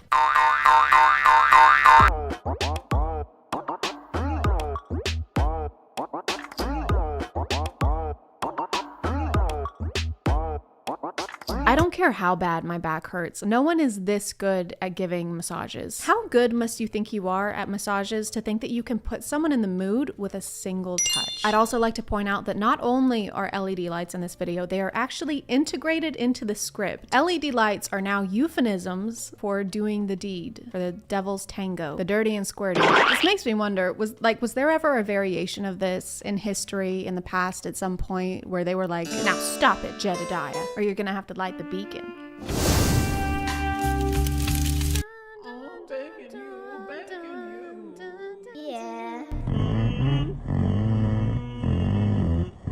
Please do not do this immediately after I wake you up unless you're prepared to be taken to a hospital. Some of these POVs, because this is such a specific, minute situation that it has me wondering how it was thought up, because nothing significant enough is happening for this to have been on the mind organically. All that to say, did you do this? Did this happen? Is this something you did in real life and it went so well that you needed to recreate it? Or he just really, really likes this song. Sorry, a cover of this song. Hey, wake the f up.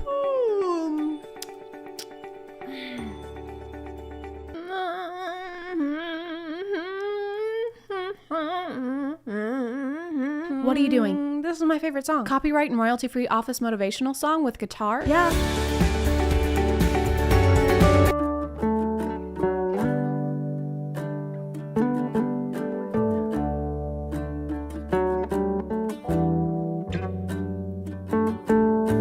Oh, I'm late to this. This is that trend that white people did for 2 weeks where they romanticized getting arrested. How do they film these? Like, do they have someone at the beginning to do the first part? Actually, I think those are his own hands somehow. That's actually pretty impressive. What was the crime? Just wearing a Letterman jacket with nothing underneath? You're under arrest for attempting to chase?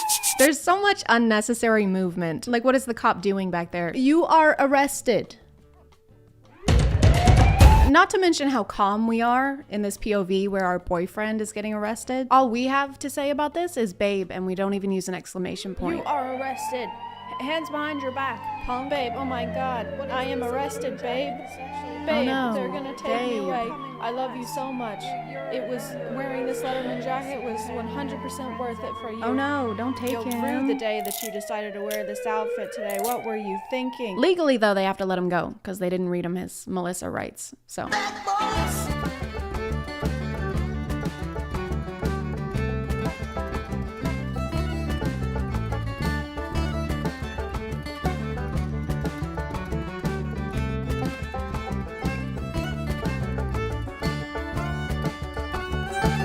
So I feel like you might still have some feelings for your ex. I have a strong suspicion that the next video in this POV series was something like, POV, my girlfriend broke up with me and I have no idea why. Never planned that one day I'd be losing you. Yeah, I mean, we were great together and everything was perfect, and honestly, you were the best girlfriend I've ever had. So sorry, I'm so rude. This is my current girlfriend, Samantha. Hi, Samantha, nice to meet you. She's all right. Anyway, like I was saying, your did be bussin'. At some point, it even seems like the new girlfriend is rooting for the ex in this situation, maybe in another life. There's no tone indicators, so it could be A, yeah, maybe in another life, or B, yeah, maybe in another life, or C, yeah, maybe in another life.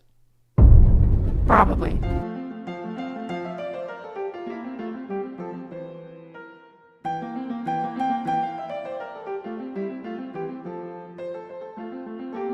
Kind of confused by the dynamics in this one. POV, your ex-girlfriend walks in with her new boyfriend, but it kind of seems like it's this guy's ex-girlfriend, not ours, unless this is supposed to be us and this is more of a third person POV. Is that even a thing? I also like how the girlfriend doesn't even notice us until we lightly squeeze her boyfriend's left pectoral muscle.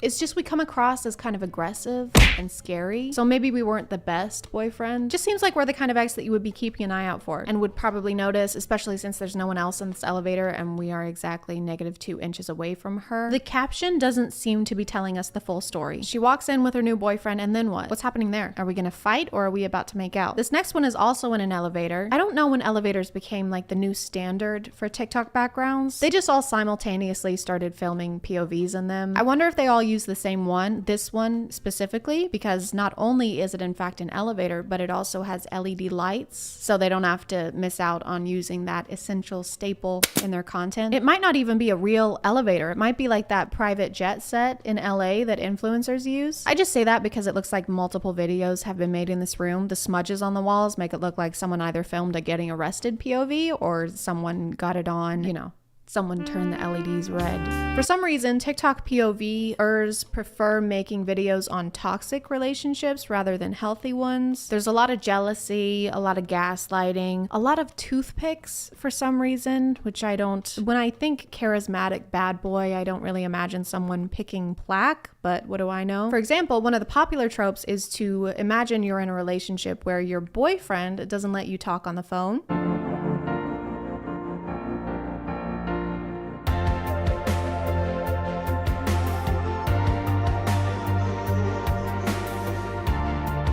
Totally normal behavior. If they ever get married, he's gonna have a rough day. Who is that? This is my dad.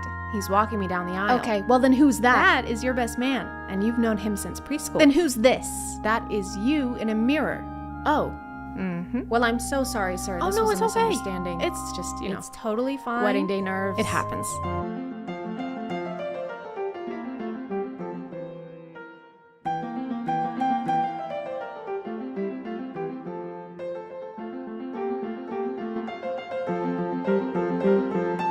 No one has ever done that little investigation to make sure someone is asleep. Oh hey, their hair is perfectly styled and they're wearing jeans and an Apple Watch. They must be in a REM cycle. That's on us in this POV, okay? But we aren't the only ones to blame. Why are you pretending to be asleep? Were you waiting on a one-sided declaration of love, or were you just waiting for them to leave so you can play Fortnite? This all could have been avoided. Maybe next time we just do some extra checking before revealing our deepest secrets. Well, hello, Barbara. Hello, Abigail. How's the restaurant doing? It's fantastic. Thanks to my secret recipe that you'll never know. Right. What was the secret recipe again? Please, you'll never get it that easy. It's chicken bouillon. Aha!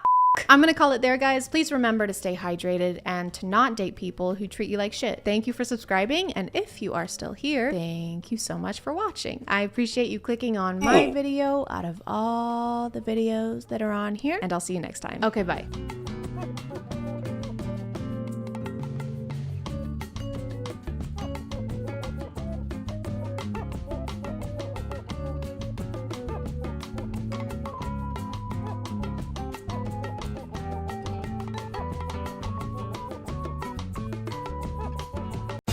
Water, one of the most vital resources on the planet, something that we can't live without, and something that momfluencers can't bear the taste of without 2 pounds of powdered pineapple Fanta mix and heart-shaped ice cubes made of pink lemonade. So it makes sense that something as important as water, something of this magnitude, deserves to be carried in a vessel of the same importance. Something sturdy, something cute, something that retails for up to $60 before tax. So when Stanley Cups started blowing up online, we found that vessel.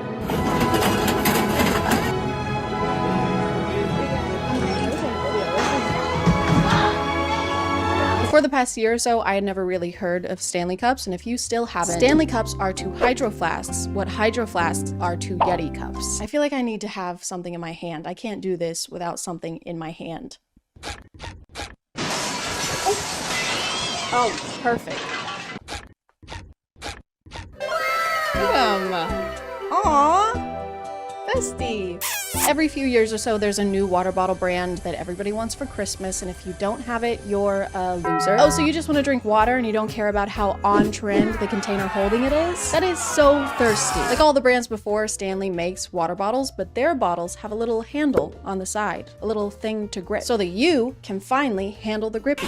But what people can't handle is Stanley's Valentine's Day collaboration with the poo-poo head company known as Starbucks. The limited edition cups were hot pink instead of Stanley's usual collection, which only has light pink, and we don't want that. We want our grippies hot and pink. To put it simply, people have been losing their gourds over these cups. The release of these cups was like Black Friday for people who know all the lyrics to Lavender Haze. This was the most chaotic thing to happen in like 2 days, which isn't a long time, but this year has been crazy, okay? Gypsy Rose's husband has a big dick. And that's something I know now. There were literally people camping out in Target parking lots at 3, 4 in the morning just waiting for them to open so that they could storm the display like they were in the battle at Helm's Deep. There was one person who fell mid-sprint and no one even checked on her. No one cared. They all just turned on her. One of you will betray me come the morn. No. We would never do that. I would never ever do that for only 30 pieces of silver and a hot pink Stanley Cup.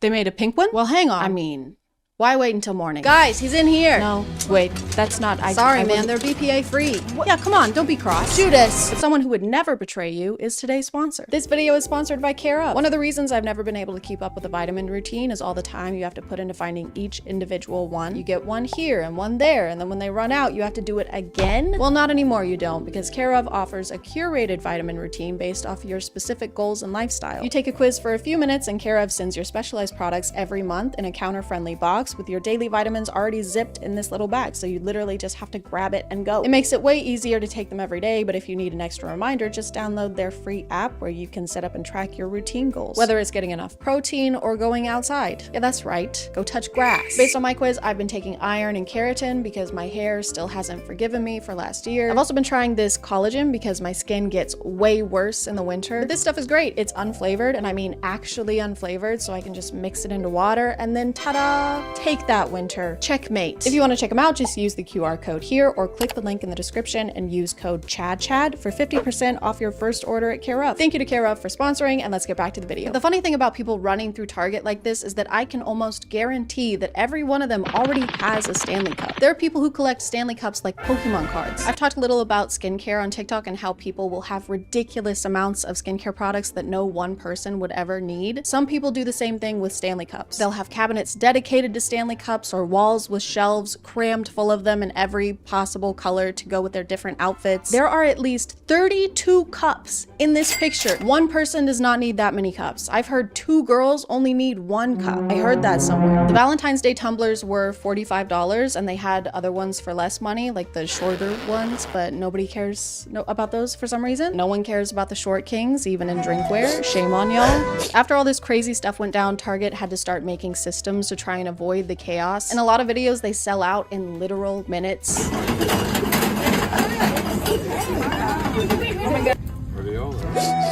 People were grabbing them so quickly that they had to start enforcing a 2 per person limit on the cups. Some Targets were apparently even handing out tickets to the lines in front of Target.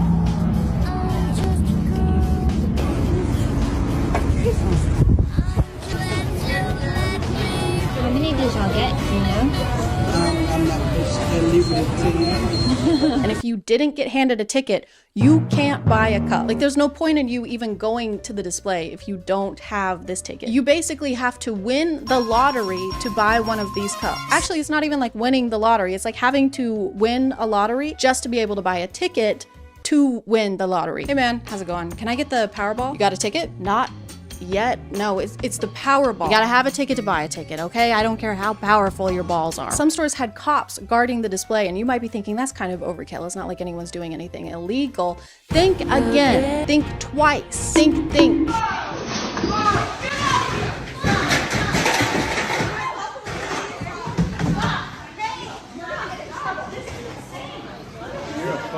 This guy grabs an entire box from behind the counter, which is crazy. I don't care about Starbucks or Target, but don't stress out the employees. They're already over your shit without you doing anything illegal. You're legally a pain in the ass. But then these people body slam and tackle him. Stop him! Stop him! Stop him! Stop him! Yeah, stop him! Everyone rallied together over this box of Stanley Cups like their lives depended on it. I've seen less of a Samaritan response during anything else. Oh my god, that man is stealing a box of Stanley Cups. He's stealing Stanley Cups. No, it's a baby. I'm stealing a baby. Oh, thank God. I thought he was doing something really Come on, bad. I'm a kidnapper, not a monster. Goo goo gaga. Goo goo goo. Gaga gaga. And after this whole struggle, it looks like there's only 1 cup in this box. No, it's okay. We're gonna call law enforcement. He just 1v12'd these people for 1 piece of drinkware. And I understand being excited about something that's limited edition. People do it with video games and collectibles all the time. But we're talking about reusable water bottles. It helps the environment because you only need 1, like a cast iron skillet or underwear. But some people like to kill 2 birds with 1 stone, or all birds with 1 environmental crisis, and use both.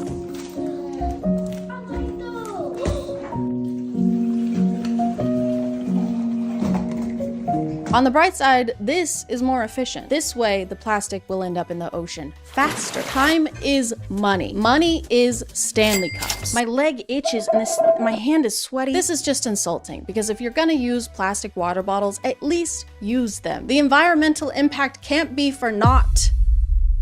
Verily, unless they can't drink their water, this is completely pointless and just adds an extra step. I just created matches so that we don't have to use rocks to make fires anymore. Amazing, that makes things easier and better.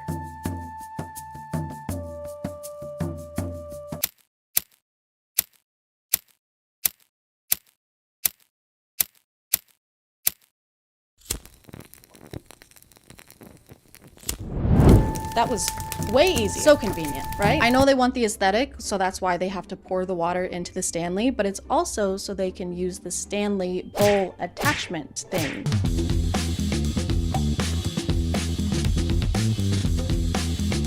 There's already a container to drink the water from, and there are already bowls. If anything, this is just taking a bowl and putting it on something precarious that your kid's knee is gonna knock out in 2.5 seconds. And if you take too many grapes from one side, the whole thing will topple over. This is like putting your toddler's food on top of a Jenga tower. And that's another thing about Stanleys, is that people like to make accessories for them, which if you take into account the people who think of these as accessories and buy different colors to go with their outfits, this is accessorizing an accessory.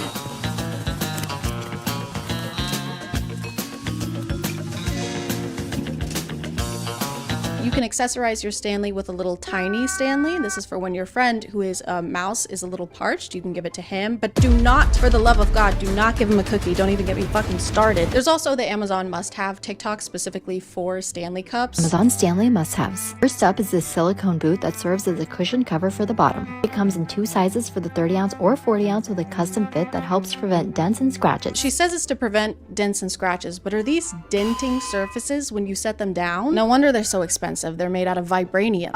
He's right behind me, isn't he?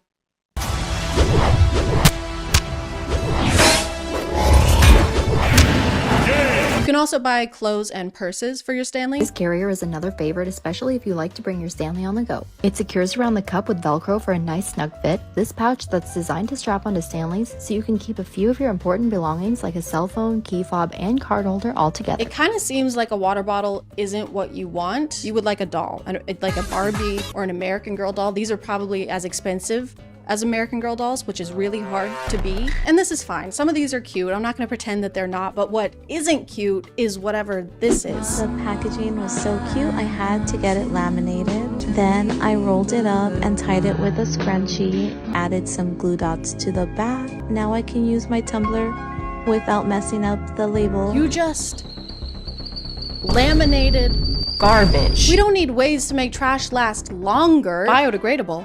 That's for betas. That's why in 2024, I'll be making garbage immortal. Vote for me, and the only degrading you'll see is in the bedroom. And your quality of life. And the economy. I know that this is not every Stanley Cup owner. There are plenty of people who like Stanleys a normal amount, who just want a reusable, cute cup, and who don't try to punch Target employees in the throat. I think all the Valentine's Day cups are sold out now, which sucks, because how am I supposed to get one? There are some people reselling them for over $200, and that's ridiculous. So I guess I'm gonna have to make my own Stanley Cup. So this is my tutorial for how to make your own Stanley Cup. First, you're gonna buy this decal paper from online, and then you're gonna not use that at all because you don't have ink for your printer, and then it snows in Tennessee way more than anyone is used to. Everyone is staying home from school and work. Everyone is stranded. I'm stranded. I can't go to the grocery store. I'm only eating Chef Boyardee. These are dark times. So then you're gonna have to improvise a little bit. You're gonna have to brainstorm, and then you're gonna remember that your amazing, wonderful manager got you an Insta camera for Christmas, and then you're just gonna take a picture of your design on your phone, print that out, cut it out, fasten it to your cup in a dishwasher waterproof way, and there you go. There is your very own Stanley Cup. You know, Stanley, like the guy, laugh. Then you're gonna test it out. You can take it with you places as long as you don't go any places because you're stranded. And I know what you're thinking. You're thinking there's no lid and so it's not gonna be spill proof, but that's actually not factual at all. It is spill proof. Whatever fun things you're up to, you can take it with you. It's just that kind of cup where it's kind of like a companion. It's kind of sentient. It's like its own being. Sometimes it speaks to you, it talks to you, it whispers in your ear at night. You can take it with you when you go sledding in the snow, or you could if you had the fun kind of snow and not the kind of snow that's just sinks down every time you step on it. But the Stanley Cup finds a way. There is always a way to have fun with a Stanley Cup, with this Stanley Cup that you made. So yeah, if you happen to have all these ingredients laying around your house, highly recommend making your own Stanley Cup. That's about gonna do it for me. Send help, reinforcements, send food that doesn't come in a can, send those things from the Hunger Games that the sponsors send, just send help. I'm gonna call it there, guys. Thank you for subscribing, and if you are still here, thank you so much for watching. I appreciate you clicking on my video out of all the videos that are on here, and I'll see you next time. Okay, bye.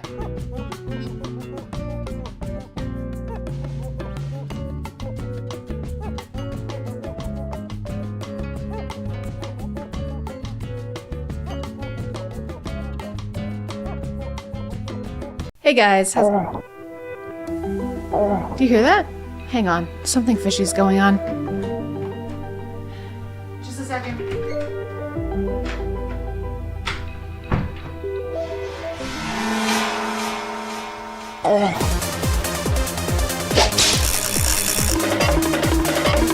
A tween child. My name is ChadChad. And today we're going to talk about conspiracies. Is the Earth flat? Was the moon landing faked? Is Florida a real place? These are just a number of things that we may never know the answer to. Whenever something happens to people that we think is weird or we can't really explain, we like to make it up because conspiracies are like hemorrhoids. We all got them, right? I think we all have hemorrhoids, okay? When I was a kid, I had a theory that all of my toys could walk around and even talk to each other. And it turns out I was a really stupid kid. But the thing about conspiracies is that you can't be wrong. If you say that you think the sky is actually red and orange, which it probably will be soon, no one can tell you that you're wrong. Conspiracies are kind of like lying, but without the consequences. Unless you're a big fan of conspiracies and you disagree with what I just said, in which case what I just said was a conspiracy.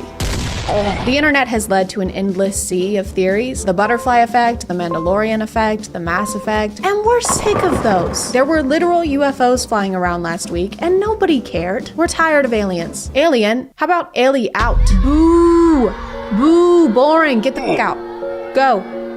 Leave. The best thing about TikTok and the worst thing about TikTok is that everyone has an opinion. So now that sea of theories, a conspiracy, if you will, has become a bigger, more confusing sea. I don't know if this is a conspiracy or not, but I heard there were a myriad of robots. The researchers were realizing that these things were getting way too smart. One of them somehow wasn't fully disabled, connects to a f***ing satellite, reassembles itself, starts telling its counterparts how to reassemble itself. The researchers come back in and these things killed all of them. It claimed like 15 or 20 lives before they were able to be dismantled and turned off by authorities, right? Have you guys heard of this new conspiracy? It's called something. It's Avengers Age of Ultron. I'm not sure why, but the person listening to this thinks it's hilarious. It claimed like 15 or 20 lives before they were able to be dismantled and turned off by authorities, right? It doesn't really match the tone of the story. And then the murderous robots burst through the door and slaughtered all of them.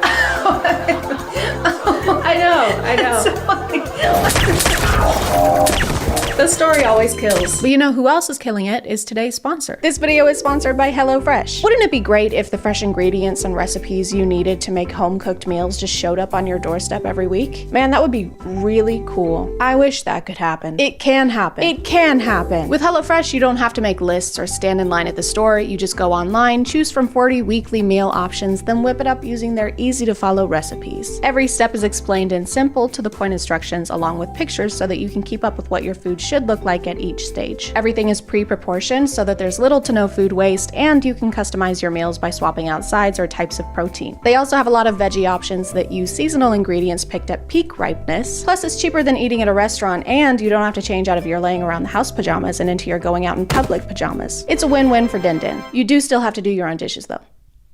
Or don't. I'm not your mom. If you want to check them out, just go to HelloFresh.com and use code ChadChad60 for 60% off plus free shipping. Again, that's ChadChad60 for 60% off at HelloFresh.com. Thanks to HelloFresh for sponsoring today, and let's get back to the video. Now that we've moved on from aliens, we finally have time to talk about more interesting things, like doors. If giants aren't real, who built this and why?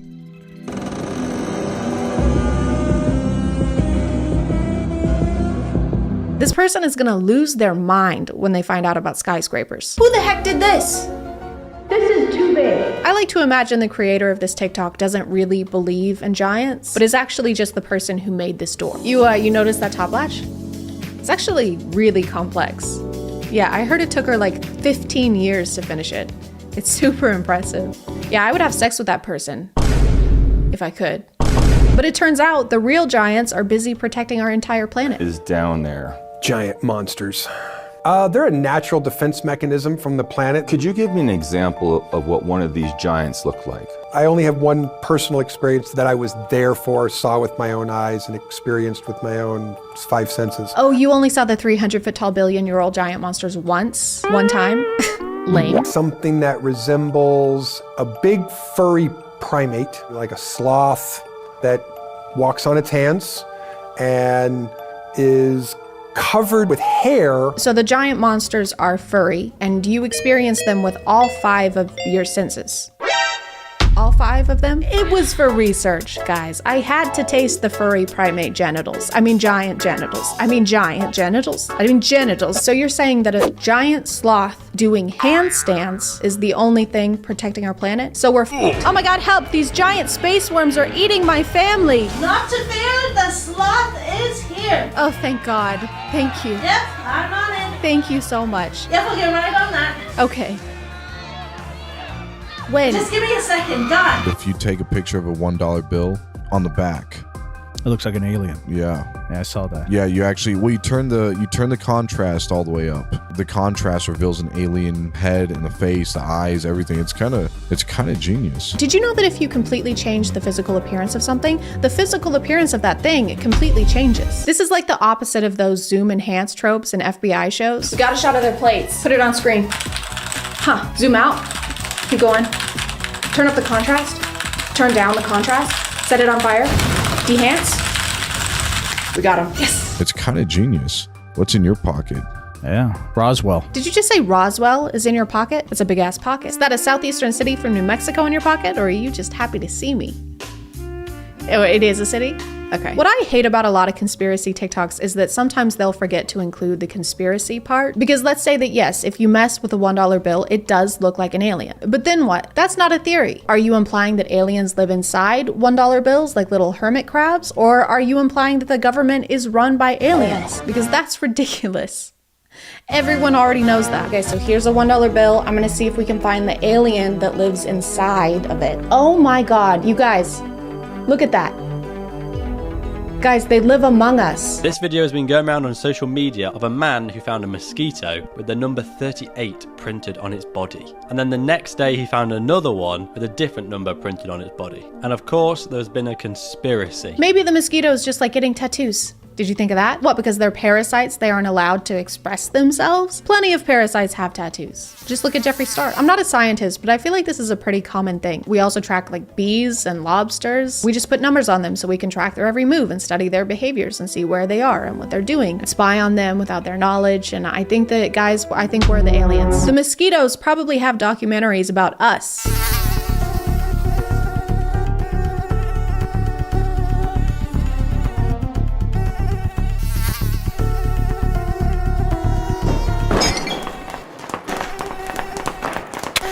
Y'all, I am freaking out right now. There's a lot of unexplained things going on in the ocean right now. Just watch this real quick for me.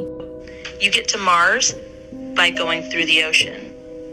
You can't get to the bottom of the ocean. I'm pretty sure that the ocean has a bottom. Because outer space is the ocean. Otherwise, how does the water stay there? If there was actually space underneath, then the gravity would suck all of the water out. The water would be gone. The ocean would be more like a notion. Now, there's a situation called the firmament. So we know that water is all around us. And it is said that this dome divided the sea into upper and lower sections. You can't cancel this out because they still haven't discovered 80% of the sea. Yes, I can. Call me algebra because I can cancel out whatever the fuck I want. I haven't discovered 80% of Pennsylvania, but that doesn't mean that it's a portal that'll take me to Mars. It just means I've never been to Pennsylvania. She goes on to say that deep sea fish are probably aliens since the ocean is space now. Keep up. And then cites the 2020 film Underwater as the basis for that. If y'all have ever watched this movie Underwater, they went too deep and found the creature that don't even look like it's supposed to be from this earth. But if you're trying to strengthen an argument, I don't know if referencing a Kristen Stewart movie is the best idea. And therefore, my witness is innocent on all counts. Stalking a 17-year-old? Innocent. Twilight 2008. Robbing a bank with 2 accomplices? Catch That Kid 2004. Consuming the blood of an innocent human? Breaking Dawn 2011. Also, Your Honor, she's a mosquito. Yeah.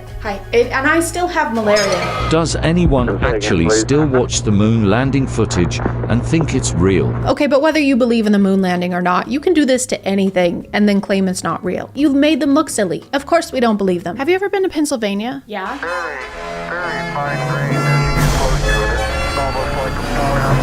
A conspiracy that stayed pretty consistent on TikTok is that all celebrities are lizard people. What that involves is usually pretty vague. It's just if they say something weird or if they do something lizard-like, it means that they eat children, like lizards do. I can say clone, I want to say clone. All right, so there's like a clone by Ang Lee. Right. When it comes out, let's get a selfie real quick. Let's hop in for a selfie. Of course, it's shown through the form of joking to make the average mind automatically assume it's a joke, even though it was never stated to be a joke or a lie. Reverse psychology. I don't think this is reverse psychology. Reverse psychology would be if Will Smith posted a TikTok like, hey guys, just want to let you know I am a reptilian shapeshifter. It's true. All of your theories are correct. I can control minds. Well, in fact, I'm doing it right now. Do not watch Gemini Man in theaters December 11th, 2019. That would be a terrible idea. In fact, I forbid you from seeing it. That is the worst thing you can do. If you leave your house on that day, you will die. I will kill you. These are disturbing facts about the Teletubbies. When I was little, I loved the Teletubbies, but looking back, it was pretty creepy. The giant sun in the sky that has a baby's face, and the fact that their mom is a vacuum cleaner, and there are some conspiracies that think that the baby sun in the sky is actually a demon. And that the mom vacuum cleaner is actually one of Satan's helpers. That part is true. My cat also thinks that the vacuum cleaner is Satan's helper. I don't understand why out of all the shows from the 90s, the Teletubbies is the one we're worried about. Why? Because they're 10 feet tall and have Furby eyes? Giant suits made out of felt was just the formula for shows in the 90s, like Barney the Purple Dinosaur, aka the world's first furry. And do you remember Big Bird? That was 1000% a demon. What if we have a giant bird with dead eyes and a gaping mouth teach kids about the US Census?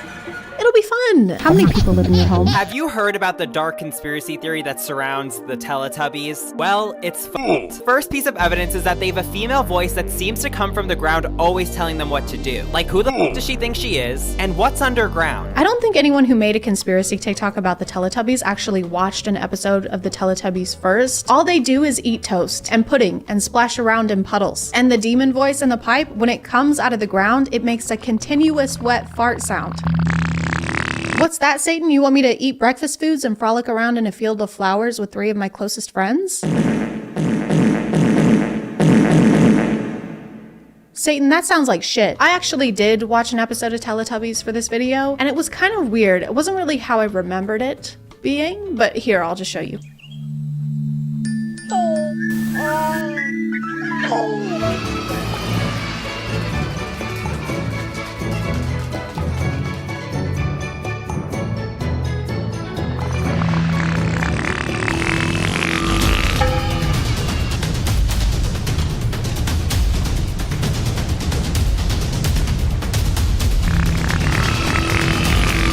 I'm gonna call it there, guys. Thank you for subscribing, and if you are still here, thank you so much for watching. I appreciate you clicking on my video out of all the videos that are on here, and I'll see you next time. Okay, bye.